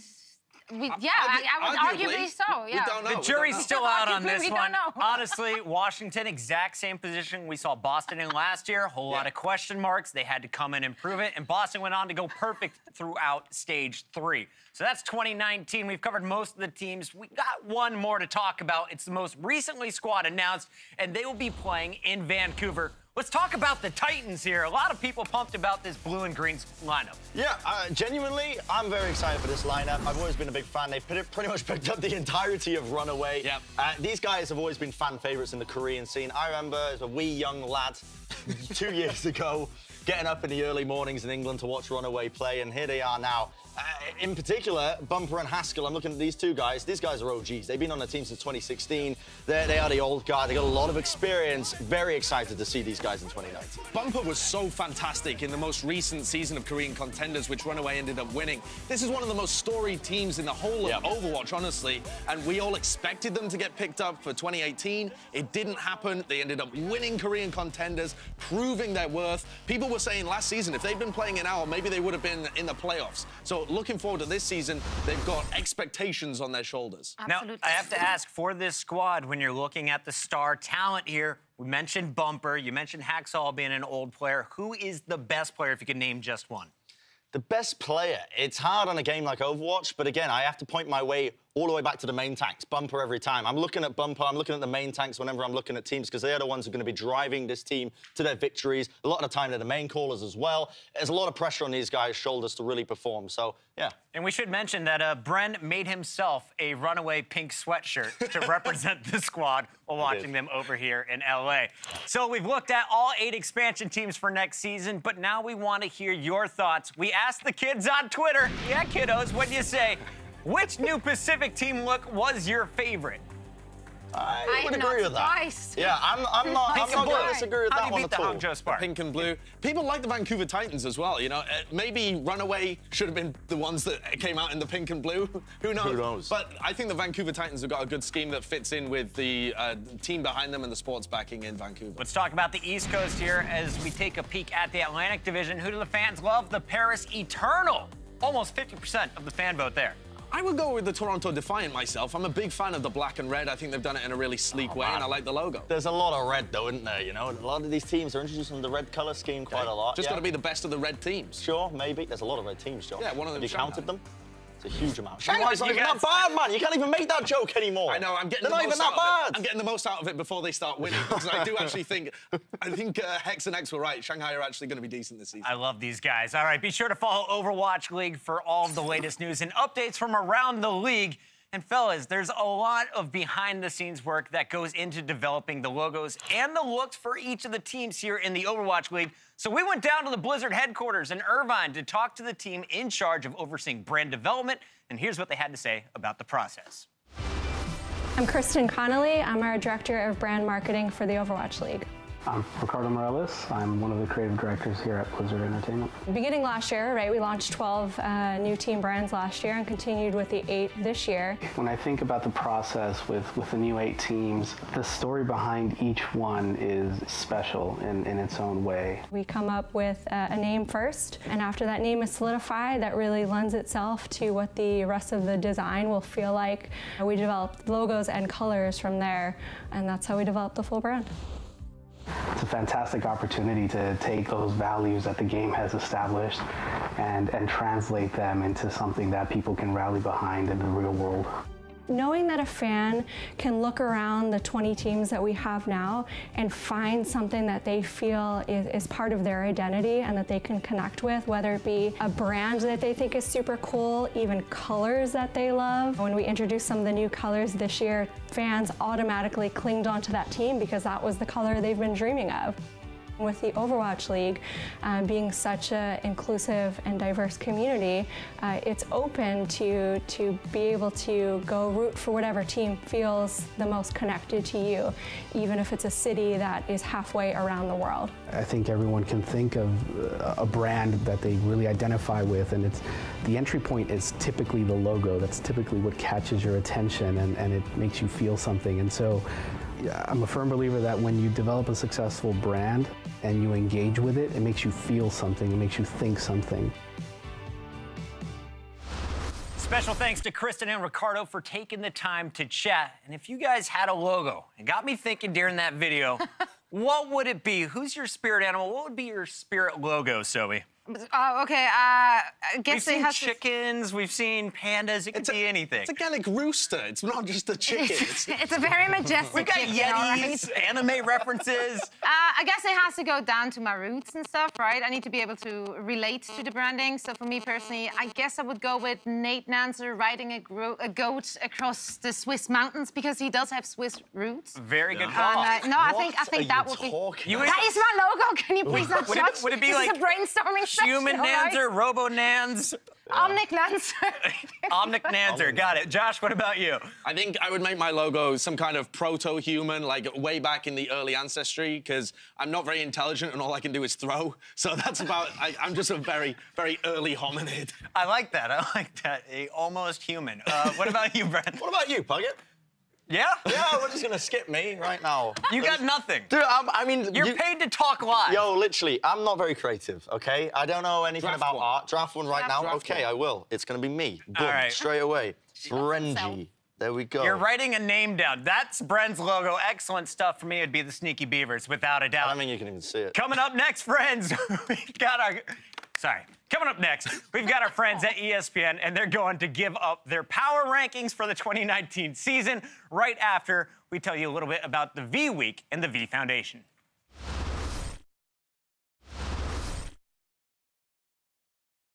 It's V Week on ESPN as we continue Jim Valvano's fight against cancer.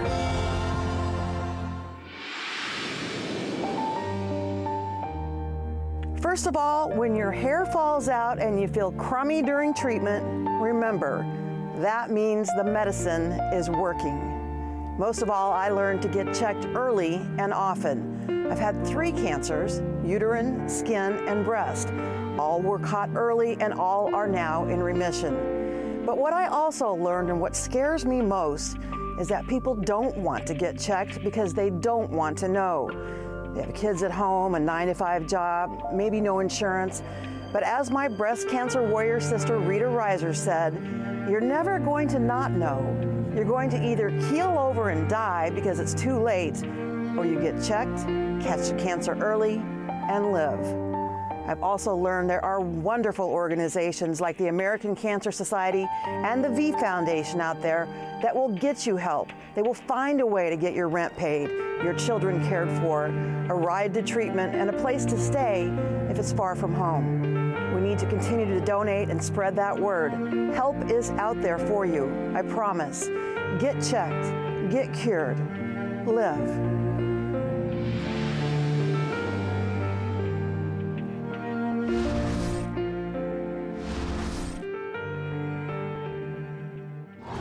Welcome back. It's Watchpoint Live. Pucking along with the whole crew. We've got Bren, we've got Zoe, we've got Josh. Josh and Zoe were able to come up with logos. Bren kind of failed his homework assignment. But we've been breaking down all 20 teams in the Overwatch League for the 2019 season as part of our Jimmy V Week.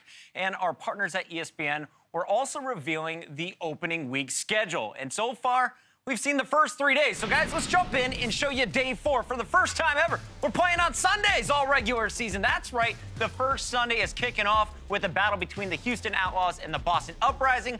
We see the runners-up from 2018, the Fusion, take on the Atlanta Reign. Gladiators face the Shock in a battle of the Californian teams. And we close it out with another oldie but goodie, the Seoul Dynasty taking on the Dallas Fuel. I think I'm most excited for the Seoul Dynasty against the Dallas Fuel because we hyped this up last season and both of them flopped. They were supposed to be good, man, and they just weren't.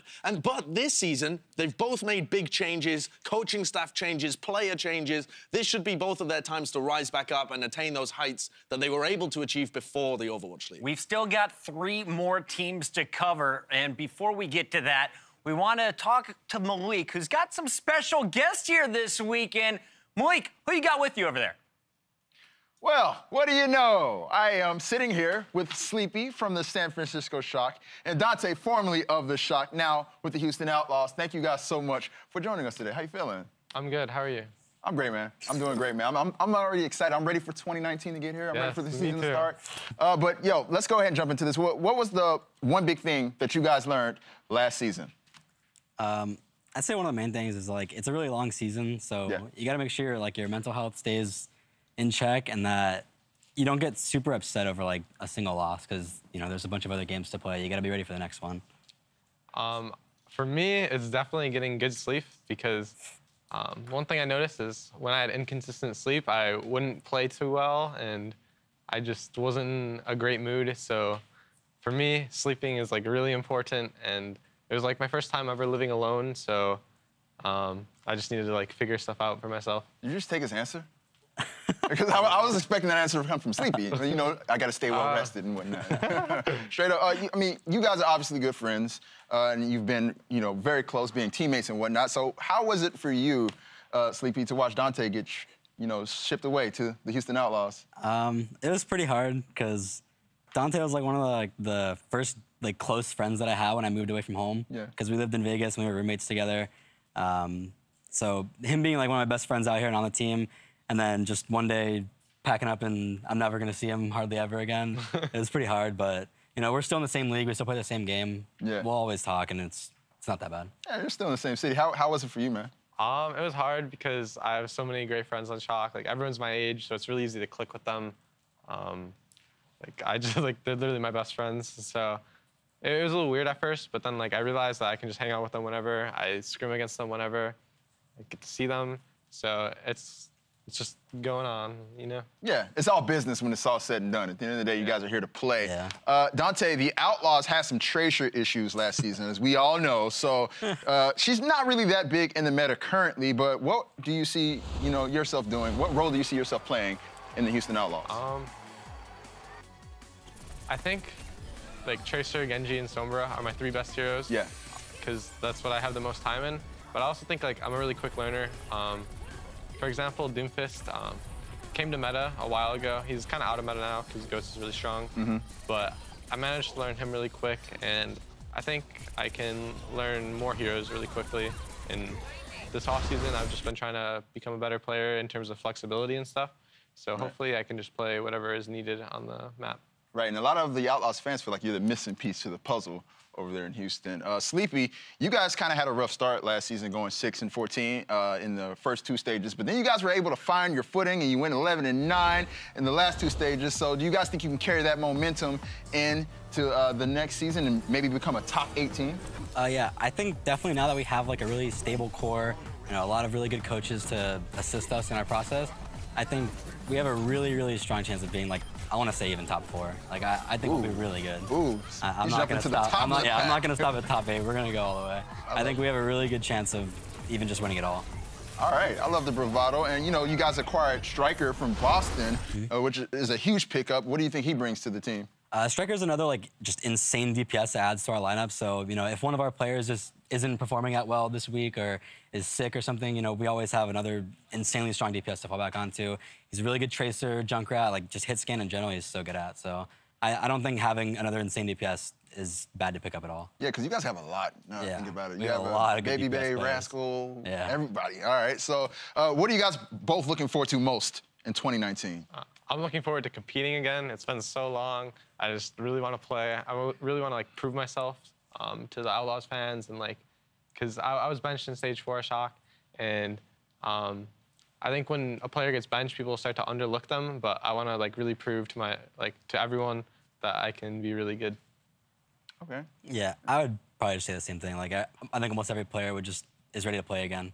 They're ready to just get back on the grind and start scrimming, start performing in matches, and prove to everyone like how good they are. So is there a little bit of a chip on your shoulder for being pulled out of the rotation last year? You kind of want to show people what I understand, and I think I learned a lot from it. So I'm kind of thankful it happened because it was good to be benched like for only one stage rather than if I stayed on Shock and was benched the whole season, because it's just way better only being benched for one stage. So yeah. But now you get to show people what you're truly made of. Well, thank you guys so much for joining us, and good luck in your match against each other. I feel like it's going to be a very emotional one. Yeah. But we're going to go ahead and send it back on over to the desk. Back to you, Puckett. Thank you so much, Malik. Awesome to hear from Dante and Sleepy. I know I'm personally pumped to watch these guys, especially Dante now playing for a squad that has historically struggled with the tracer position. Let's take a look at the Houston Outlaws because, well, they've only added one player and they let go of quite a few here. Josh, what are some of the big names? What are your takeaways? Well, my big takeaway is that the Houston Outlaws benefited a lot from the metagame being favored towards Junkrat and Widowmaker in Season 1. Yes, they filled a role that they were lacking, which was that tracer, that hit scan specialist, but honestly, I don't see that much improvement across the board compared to other teams. And I worry for next season because you have to keep improving. If you don't improve as fast as everybody else, you're still going to slip down the standings, even if overall you've gotten better. So I definitely think the move for Dante coming in is a good one for the Outlaws. I would have liked to see some other shifts as well. I do think personality-wise, someone like Dante actually brings a lot to the team as well. I do think he has a similar mindset when it comes to his practice regime and how he approaches the game and practicing in general. So I do think from that perspective, he will fit right in. Don't worry, you're going to get new best friends over at Houston Outlaws. That actually really got me when he said that. I don't know why. But on top of that, as you said, like, yeah, Houston Outlaws did let go of 3 players, which isn't a small amount, but if we're looking at it again realistically, those 3 players, Fact, Fiction, Mendo, as well as Clockwork, they didn't really play much to begin with. So, oh man, I almost said, no, now I have to say it because I announced it. I think it's good that some of the teams got rid of that weight. That sounds terrible, but it is good to not have that. No, but it's good to not have people who just are on the bench. It's unfair to the player if they don't get to play because they're not getting any better by not playing. Like it's not good for anyone. So it is good to do that cleanup, I guess. Breng, last question on Houston. Top 8, do they make it into the playoffs next year? It's such a difficult question. Well, they can be 7 through 12 and they've then got a rabid sneak fan in. base, Puckett. Anything I say... That's why I do it. Here's the thing. I'm looking at this roster now. I'm kind of agreeing with Josh in the aspect of they haven't made changes. Like, it's a very difficult situation. I can foresee a DPS metagame where they've got Linkser, they've got, you know, Arhan, whoever else to pop off in those roles. They can start performing well. Maybe they can get a couple of placings there. But it's going to be very difficult for them because they haven't made the necessary changes realistically. I would have swapped out a couple of players. You'll have to, you know, check out my Twitch if you want to know the actual reasons for that one. He doesn't have one. Let's move on and talk about Dante's former team, the San Francisco Shock, because earlier on the show we had Hex, and he said this may be the best team in California right now. What do you think about the Shock's off-season moves? I mean, I think they're collecting DPS players. Yeah, that is their main goal at this point. They have 5 at the moment, 5 very good ones. So, yeah, good job, Shock. I was asked to write a little opinion piece on them introducing Striker into the team, and honestly, I thought about this a lot because they've added so many different DPS players. It's another hit scan specialist. I very much love Striker as a player. In the first season, I thought he was absolutely fantastic. I rated him as the best tracer in the league for reasons. It was a bit of a controversial opinion. You know, Saber Obi also kind of holds that title to a certain degree. You know, Puckett, I know you're a big fan of him, mate, but just settle down, get back in your seat. It's okay. He made sure the whole world knew, Brad. He did make sure the whole world knew. But it's an interesting one. But I think they are honestly probably going to be making a transition more over to a Korean roster now on Shock. You can see them sort of adding in more and more pieces. They've got Rascal as well. They've got Smurf now Architect. as well. Architect. Like, the pieces are there. I think they're slowly making a transition there. Otherwise, it doesn't really make too much sense. Yeah, the only player that would have to be non-Korean is Moth because they don't have anybody else with that support role. But they could essentially start making that transition. They picked up a lot of really good players. I think top 4 is going to be very aspirational, you know, what Sleepy was saying. Yeah. But I don't think it's outside the realms of possibility. I think this could be a team that shoots up the rankings. I'm excited to watch this squad, and that is team number 19. We got 20 teams to go through, so let's get to the last one right now. It's the Boston Uprising, the squad that everyone thought had no chance at the start of the 2018 season. They went perfect throughout Stage 3. They had their ups, they had their downs, and unfortunately didn't go deep into the playoffs, but they hope to do that this year. Looking at the lineup, after noticing some huge off-season moves, including that trade of Striker, what do we think of the new Uprising? It's an interesting one because this team has got rid of a lot of players, as you can see here. They've added a lot of players. I feel like Huck is pretty confident in his ability to build a team around these relatively unknown players and coach them up to sort of this playoff-worthy team. You know, he's done it before in the past. My question is, can he do it again? I'm looking at the talent. Honestly, there is a lot of potential here, especially in these recently added players. Colorhex in particular. This guy from New Zealand, you just pluck him out of that region. It's already, you know, I won't lie to you, Josh. The internet structure in the Oceanic region, not fantastic. It's not great. It's not great. It's pretty tough. to deal with. It's hard. It's a hard life for these guys out there, the Australians and the Kiwis. And so the fact that he can get brought up out of the New Zealand region, this guy's a phenomenal flex DPS player. Yeah. He's really, really good. And I feel like he's filling that role. One that's needed, honestly, in Boston. Yeah, I think a lot of people are looking at this roster and they're really not confident because they've let go of so many good players. You know, they got rid of Kalios, they got rid of Mistakes and Striker, and those were some good core foundational players. But the important thing is their tank line is still there. Gamsu and Note, the guys that they were playing with all season. Their support line is still there. They've got AimGod, who they played with in Stage 4 and who was as good as Neko, if not slightly better, and Kellex. So the core of their roster is still there. It's whether or not they can fit in these DPS players and still perform whilst not being carried in some moments by Striker, because he was just unreal last season and had to be like, you had to consider him the best player on this team. And so if he's not there and they get into a Tracer meta or something like that, they might suffer. But if they can patch up the DPS issues, I think Boston is still going to be all right. I think a lot of people online are like a bit of naysaying, but I think they could still be pretty good. We'll see if they pick anyone up as the season goes on as well. Also, Fusions, look out for this guy, a monster during the World Cup. We get a chance to see him potentially in 2019 playing for the Uprising. And now that we've revealed the entire opening week schedule, we've got even more great news. As we know, we've announced our partnership with ESPN and Disney last year, and we're excited to announce that we're bringing even more matches to their family of networks all next season. During the opening week, the Hangzhou Spark versus the Shanghai Dragons will be down at 8:30 p.m. Pacific on Thursday. We have Houston versus Boston, noon Pacific on Sunday, and Philadelphia versus Atlanta, 1:30 p.m. Pacific on Sunday. All 3 matches will be televised on Disney XD, so make sure you put that in your schedule right now. Set the DVR. You don't want to miss it. Now we've broken down all the teams. That's all 20 of them. It's time for us to shut up and get some thoughts of our friends over at ESPN. We got Malik with some great ones right now. Thanks, Puckett. Guys, I am here with ESPN contributor Emily Rand and Tyler Erzberger from ESPN.com. What's going on, guys? How you feeling? Good. Pretty good. Ready to do some power rankings. I'm very interested to see what you guys are. I love angering fan bases. Is that what's going to happen? Oh, yeah, okay. Definitely. All right, well, let's go ahead and get into it. So we asked you guys to give us your top 10 power rankings heading into 2019 season. Let's start with you, Emily. What does your power ranking look like? All right, so I have London at #1, New York at #2. Safe. I think the most contentious one is probably going to be Gladiators at 3, Philly at 4, and then Valiant at 5, I think, is also contentious. After that, it gets very hairy, where I have a lot of favoring of the Pacific region because when I look at a lot of these lineups coming together. So something I look at when I'm evaluating teams, especially going into the beginning of the season, is pre-existing synergy. So you notice a lot of the teams at the top of my ranking have that pre-existing synergy. I actually really like the Gladiators pickups. I know people think they could be shaky without Fissure, but I do like their moves. And then also the reason why I have Valiant so high up, I know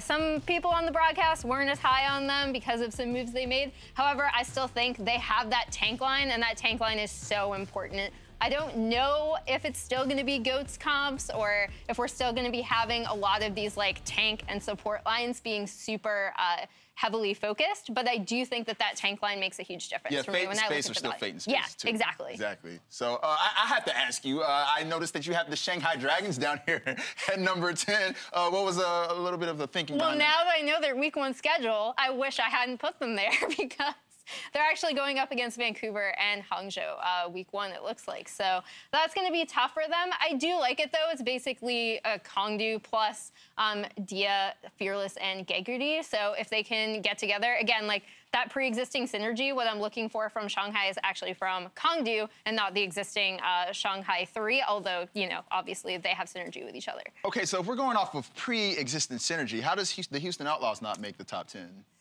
Because they pretty much have the same I'm really shaky in the Atlantic, to be quite honest. Like I was looking at that region, and I'm a little iffy on some of those lineups. That's a fair question, though. Yeah, Okay. they didn't make it for me. All right, okay, so I think this is respectable. So we're gonna go ahead and move on. Tyler, what about you? Let's see the damage. Okay. First off, let me say I am officially banned from San Francisco. I will never be allowed There's no in that shock. city. There is no shock, but let's look at number 7. So I see a lot of doubters here about the Shanghai Dragons. Own 40, sure, but Twitch chat. Talking to you, Twitch. Come here. Let me tell you a story about Carpe Diem. 2 young lads. Everyone knows Carpe. Yes. The beautiful superstar of the Philadelphia Fusion. As a young boy playing, online games for the first time, he met another boy named Diem. They played video games, gained a friendship, but as a lot of, video game relationships do, they departed, went to new games. But when Overwatch was finally released, the 2 came back together, they found each other, and they picked their own nicknames. They said, I'll be Carpe, I'll be Diem. If you didn't know, that means seize the day. Right. That's so anime, even Hangzhou Spark are jealous. I mean... It is. And if watching sports anime alone on Fridays ever, taught me anything, I think we're ready for a Shanghai, Philadelphia stage final, semifinal. So that's why the Shanghai Dragons are number 7 on your power rankings. The story's cute, but the team itself has improved, I think, a lot. I think a lot of people have the stigma of, oh, wow, they were 0-40. They must be terrible, but they kept the players that they needed to keep, and I think that the additions that they made with Kongdu Panthera, that bringing those players on, I think they're a really strong team. And I think as the season goes along, we're going to see Diem pop off, and I think he might be as good as Carpe. Okay, well, I like to see the Shanghai Dragons getting a little bit of respect and love, even after that season last year. But which team do you guys think will surprise people next year? Kind of like the Boston Uprising. Which team do you think is the sleeper here in the Overwatch League? I'm going to go with either the Chengdu Hunters, because I do like... So, yeah, I know a lot of people are not high on this lineup, but I do like the fact that they've stuck with the all-Mandarin roster. And again, like something I consider very highly is if you have pre-existing synergy, if you're able to communicate. Yes. Overwatch is heavily reliant on communication. I think that's actually super important. With the transition coming over to the U.S., it could be difficult for them, the fact that they all speak the same language culturally. I think that could help them out. So hopefully they'll improve through the season. And then I'm also looking at Paris. Okay. I think their lineup is really interesting, the all EU roster, and I also like the fact that they're in what I would consider to be a slightly weaker division. Oh, okay. All right. I am looking at Paris, though. I think they're going to be sleepers. What about you, Tyler? She stole my answer in Chengdu. I think Chengdu is a really good team. If you don't know, they're partly owned or run by Royal Never Give Up, which is a big Chinese organization, probably one of the biggest in China when it comes to esports. And they're very much building around Chinese talent. They want to have a team that can communicate and know how to play together. So I think Chengdu, while they might start slow, I think as the season goes along, I think we're going to see a lot of talent blossoming. And I'm just really happy to see Bacon Jack back. For my boy Xander Torres out there, Taiwanese journalist, he thought that, the Taiwanese seed was dead. Everyone left. They all went to, different games, but Bacon Jack... He's back. Welcome home, Bacon Jack. Welcome home. All right, real quick, guys. I need your predictions for Champions 2019. Just give it to me. Quick predictions. I want NYXL. Come on. They can do it this time. What about you, Tyler? It's got to be Vancouver. Runaway. The dream is real. The dream is real. Well, Emily and Tyler, thank you so much for joining us. We're going to go ahead and send things back over to the desk. All right, thank you so much, Malik. I got to get your thoughts here. We saw Gladiators in the top 3 of some lists. We saw the Spitfire, NYXL. Who's your top 3 after looking at all 20 lineups? Starting with you, Brent. My top 3 teams. Top 3 teams. Bloody hell. I'm looking, it's such a difficult ask. Oh my God. London, New York Excel. I'm going to go Vancouver. Vancouver, number 3. Josh? I would go for, it's so difficult at this point, but I'm just going to go on history. I would go London Spitfire, NYXL, and Philadelphia Fusion. But those are probably not going to be the top 3, but at this point, that's what you have to go for. So, I want to ask the same question Malik did. Who is going to be that underdog team that comes in and makes a big name in 2019? See, that's also a hard one because there's a lot of teams in these lists where we just don't really know what they can do. I guess a big surprise is going to be, I don't know. I mean, Justice, if they win a game, I'm going to be super happy. I don't know. We don't know. Okay, I had to spice it up a bit. We're getting a little too spicy, so let's all take a break for a moment and tell you a little bit more about the V Foundation as part of Jimmy V Week. But stay tuned because, as we promised, some Nate Nanzer earlier in the show, he's showing up right now. He's in the building. Malik will be talking with the commish about all things Overwatch League coming up right after this.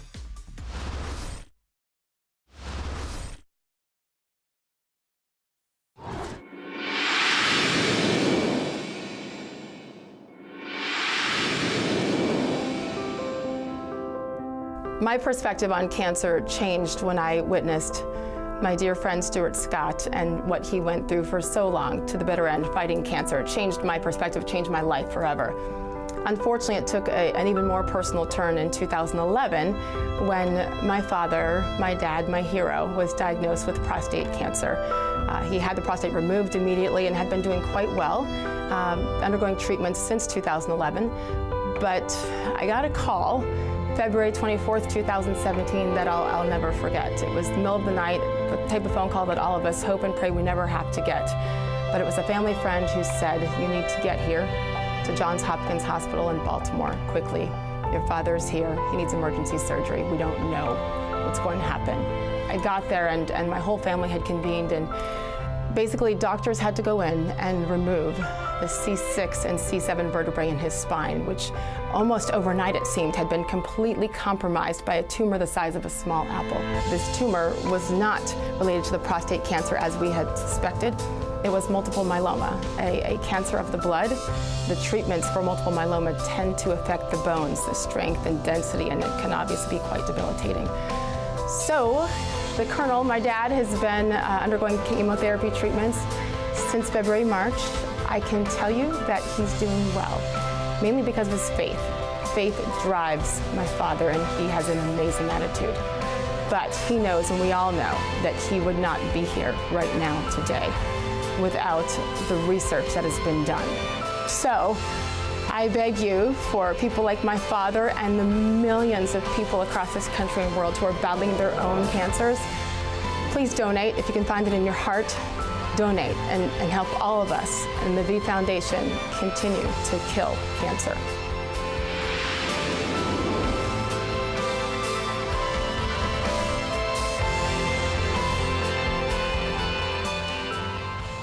Welcome back, guys. Malik here, and I'm lucky enough to be joined once again by the one and only commissioner of the Overwatch League, Nate Nanzer. Nate, how's it going? We got to do another one. Good. How you doing? Usual.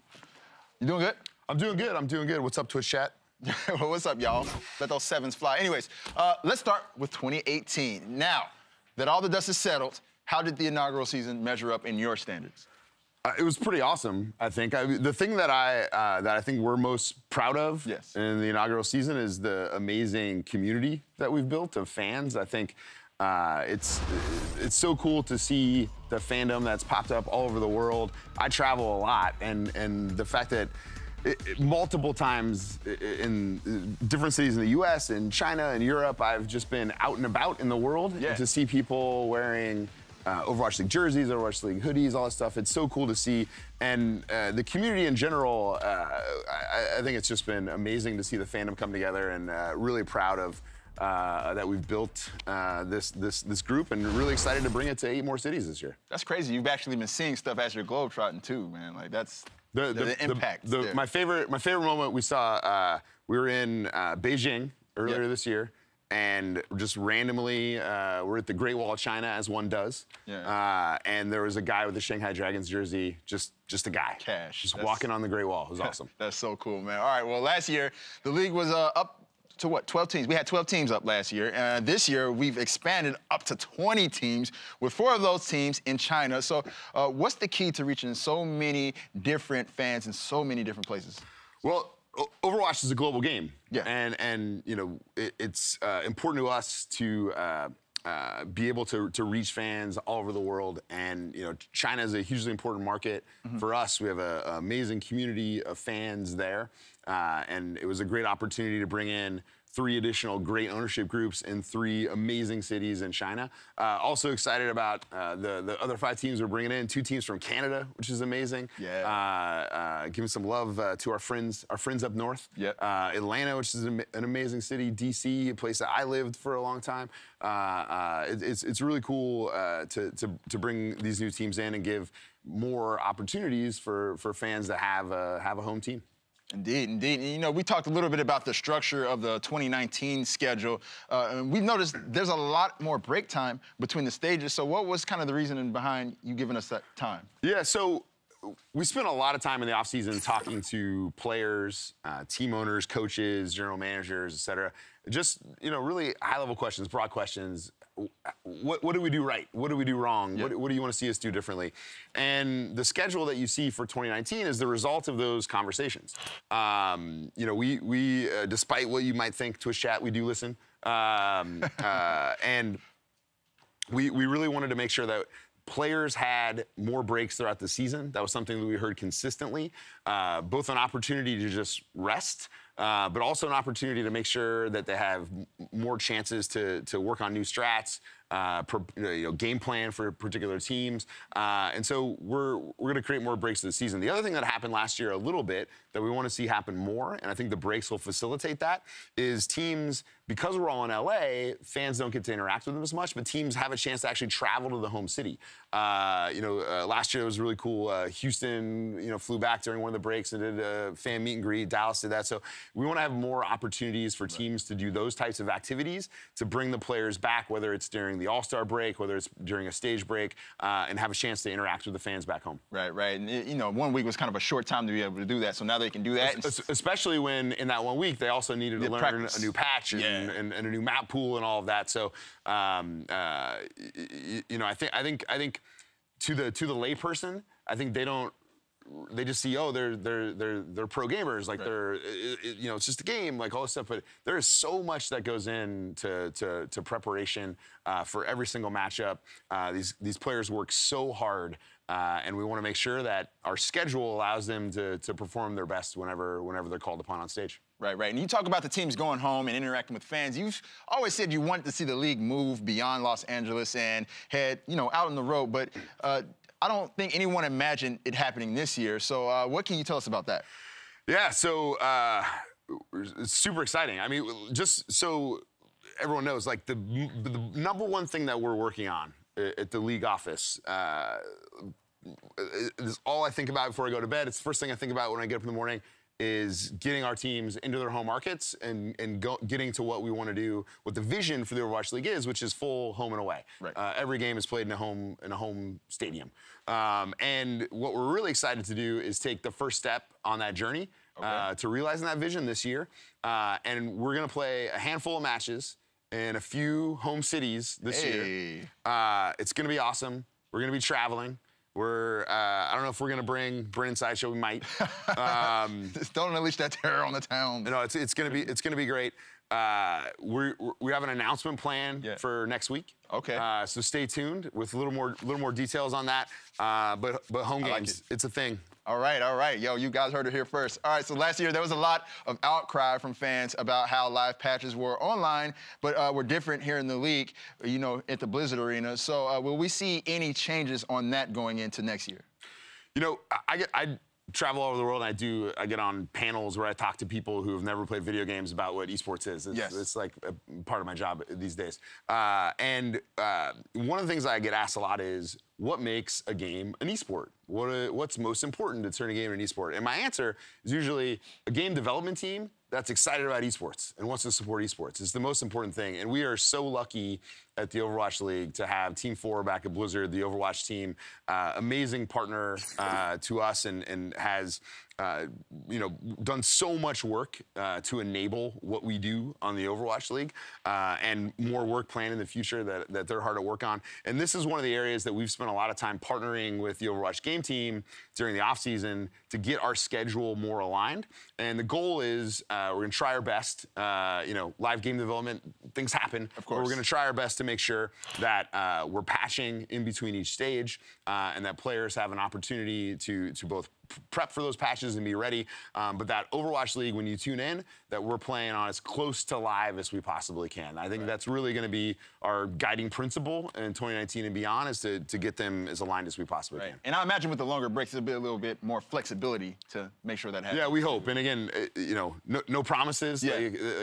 Things change, but that is absolutely our goal, is to get it as aligned as best we can. And we have a good plan in place, and are going to try our best to execute. Yeah, steps are being taken. That's important. So the league announced a deal with the Fanatics earlier this week. So what does that mean for the fans, especially those outside of the U.S.? So this is a huge deal. Right. I think there's a lot of even sports fans that don't know who Fanatics is. But they're really an amazing company. They are going to, what I'm excited about is, I think, merchandise and all of the things that we did in season 1, I think it was a great start. But there's so much more that we can do. And what I want to make sure is that if you're an Overwatch League fan, no matter where you live in the world, that you have access to buy the jersey you want, the keychain you want, whatever it is that we're selling, that you're able to get that. You're able to buy it online, you're able to find it, you're able to get it shipped to you. That's what Fanatics is going to enable for us. It's going to, I think it's going to be, it's really a landmark deal for esports to have a company that, if you've recently bought a jersey from, NFL, MLB, NBA, all that goes through them. And the fact that Overwatch League is now going to be supported by a world-class company like Fanatics, it's something we should all be super stoked about. That's accessibility. It's accessibility. It's hugely important, and I think it's going to be a great deal for everybody. All right, well, one more question for you, Nate. What is the one thing that you want the fans to know going into the 2019 season? So the number one thing is that we're listening. I'm listening. I mean, take a minute. I know you're probably busy writing Justice for Reinforced right now on Twitch chat. Just take a step away. Think about what we're up to, what we've announced around the schedule, and send us your feedback. I think in season 1, I driving a lot of the product design, we made some mistakes for sure. If anyone remembers stage 1 finals when London played 3 games in one day, right? And we said, maybe that is not the best format. Let's maybe change that. So I think the team did an awesome job of constantly iterating throughout the inaugural season. And you'll see we've made a lot of changes going into 2019. And so our commitment to our fans is that we're going to constantly try to improve the Overwatch League. We may not get things right, but let us know if things aren't working, and we're going to try our best to make this a league that everyone can be proud of and you're going to be proud of to be a fan. Hey, man, why you have to hit me in the heartstrings with the reinforcement? But I will say, man, I just talked to Johnny the other day. I think, he's we'll see Johnny again someday. We'll see him for sure. And one thing I have to say is it's very much appreciated how transparent you have been with us, sitting down and talking to us about everything. I think the fans at home definitely appreciate that. My feet fell out. Well, anyways, Nate, thanks so much for stopping by. We cannot wait until the 2019 season to get that going. But let's go ahead and send things over to Puckett one last time. Big shout out to Nate, the commish with the best shoes in the game. Fellas, that is going to do it for us, but we've got plenty more coming your way. The full 2019 league schedule will be announced on December 12th at 8 a.m. Pacific. Yeah, mark your calendar because tickets are officially going on sale right then and there. So be sure to visit OverwatchLeague.com to check out the entire season schedule and to plan your 2019 accordingly. And remember, it all kicks off. The 29th season starts on Valentine's Day, February 14th, 2019. Thank you for joining us on behalf of everyone here at production. We love doing this show. We love supporting Overwatch, and we loved having you with us one more time. Before we go, though, we want to give one more last shout out to the V Foundation for all their support. We love you guys with we leave you guys with Jim Valvano, the man behind the V Foundation. And honestly, this is one of the most iconic speeches in all of sports history. Good night.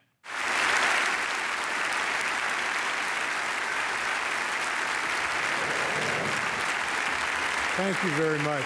Thank you. I can't tell you what an honor it is to even be mentioned in the same breath with an Arthur Ashe. This is something I certainly will treasure forever. But as was said on the tape, I don't have one of those things going with the cue cards, so I'm going to speak longer than anybody else has spoken tonight. That's the way it goes. Time is very precious to me. I don't know how much I have left, and I have some things that I would like to say. Hopefully, at the end, I'll have something that will be important to other people, too. But I can't help it. Now, when I'm fighting cancer, everybody knows that. And people ask me all the time about how you go through your life and how's your day. And nothing has changed for me. As Dick said, I'm a very emotional, passionate man. I can't help it. That's being the son of Rocco and Angelina Valvano. That just comes with the territory, right? We hug, we kiss, we love. And when people say to me, how do you get through life or each day, it's the same thing. To me, there are three things we all should do every day. If we do this every day of our life, you're going to have, what a wonderful, number one is laugh. You should laugh every day. Number two is think. You should spend some time in thought. And number three is you should have your emotions moved to tears. Could be happiness or joy. But think about it. If you laugh, you think, and you cry, that's a full day. That's a heck of a day. You do that 7 days a week, you're going to have something special. And so I can't help.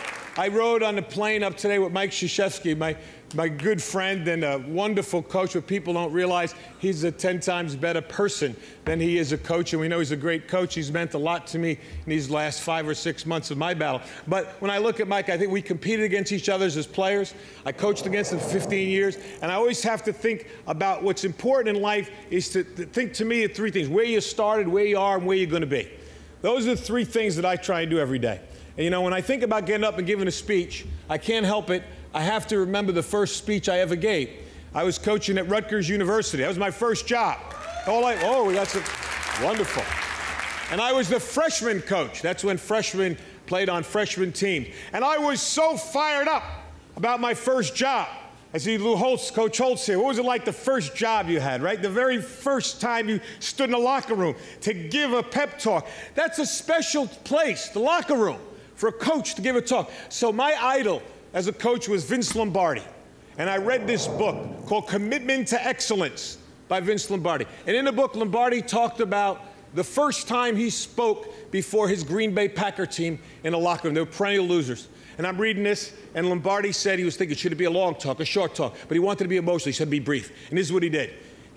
Normally you get in a locker room, 25 minutes, a half hour before the team takes the field. You do your little X and O's, and then you give the great Newt Rockney talk. We all do. Speech number 84. You pull them right out. You get ready. Get your squad ready. Well, this is the first one I ever gave. And I read this thing, Lombardi, what he said was he didn't go in. He waited.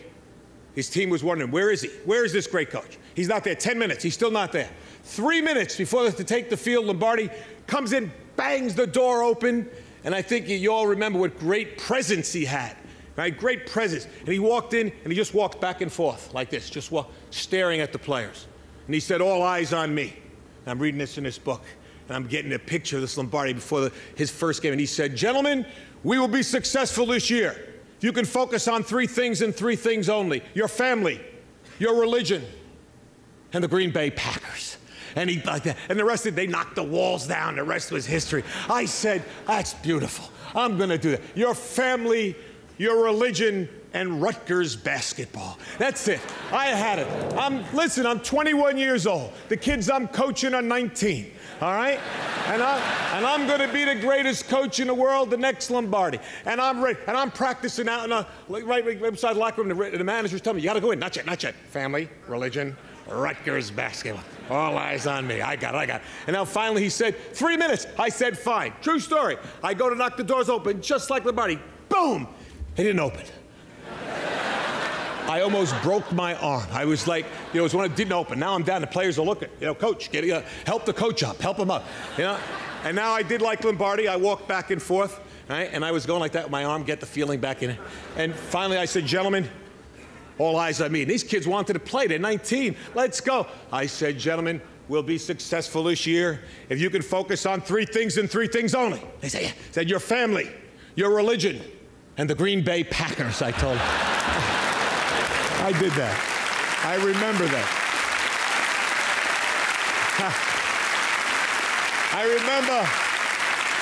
I remember where I came from. It's so important to know where you are. And I know where I am right now. How do you go from where you are to where you want to be? And I think you have to have an enthusiasm for life.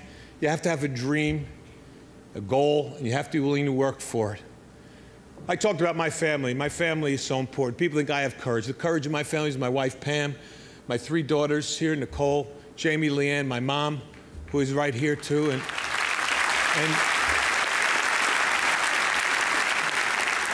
that screen is flashing up there 30 seconds like I care about that screen right now, huh? I got tumors all over my body. I'm worried about some guy in the back going 30 seconds, huh? You got a lot. Hey, phenomenal, buddy. You got a lot.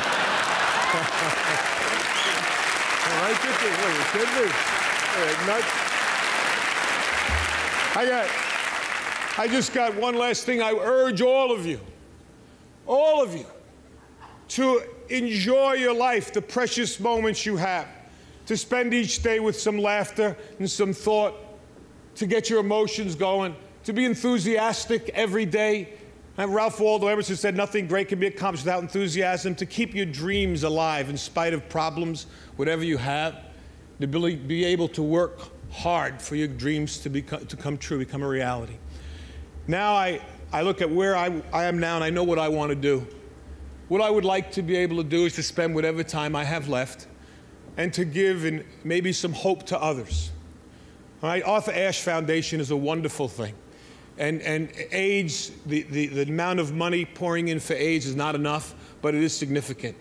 But if I told you it's 10 times the amount that goes in for cancer research. I also tell you that 500,000 people will die this year of cancer. And I also tell you that 1 in every 4 will be afflicted with this disease. And yet, for somehow, we seem to have put it in a little bit of the background. I want to bring it back on the front table. We need your help. I need your help. We need money for research. It may not save my life. It may save my children's lives. It may save someone you love. And it's very important. And ESPN has been so kind to support me in this endeavor and allow me to announce tonight that with ESPN's support, which means what? Their money and their dollars, and they're helping me, we are starting the Jimmy V Foundation for Cancer Research.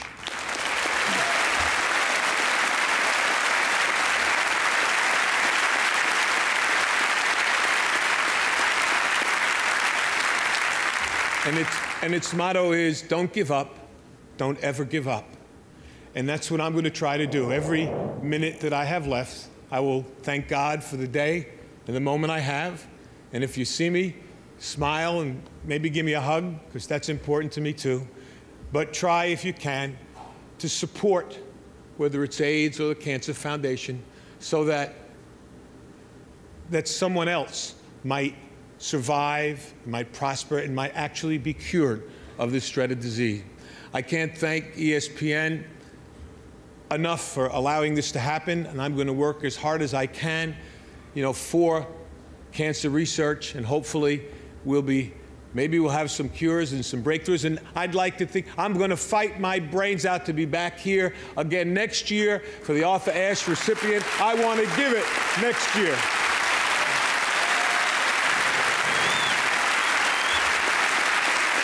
I know I've got to go. I've got to go, and I've got one last thing. I've said it before, and I'm going to say it again. Cancer can take away all my physical abilities. It cannot touch my mind, it cannot touch my heart, and it cannot touch my soul. And those three things are going to carry on forever. I thank you, and God bless you all.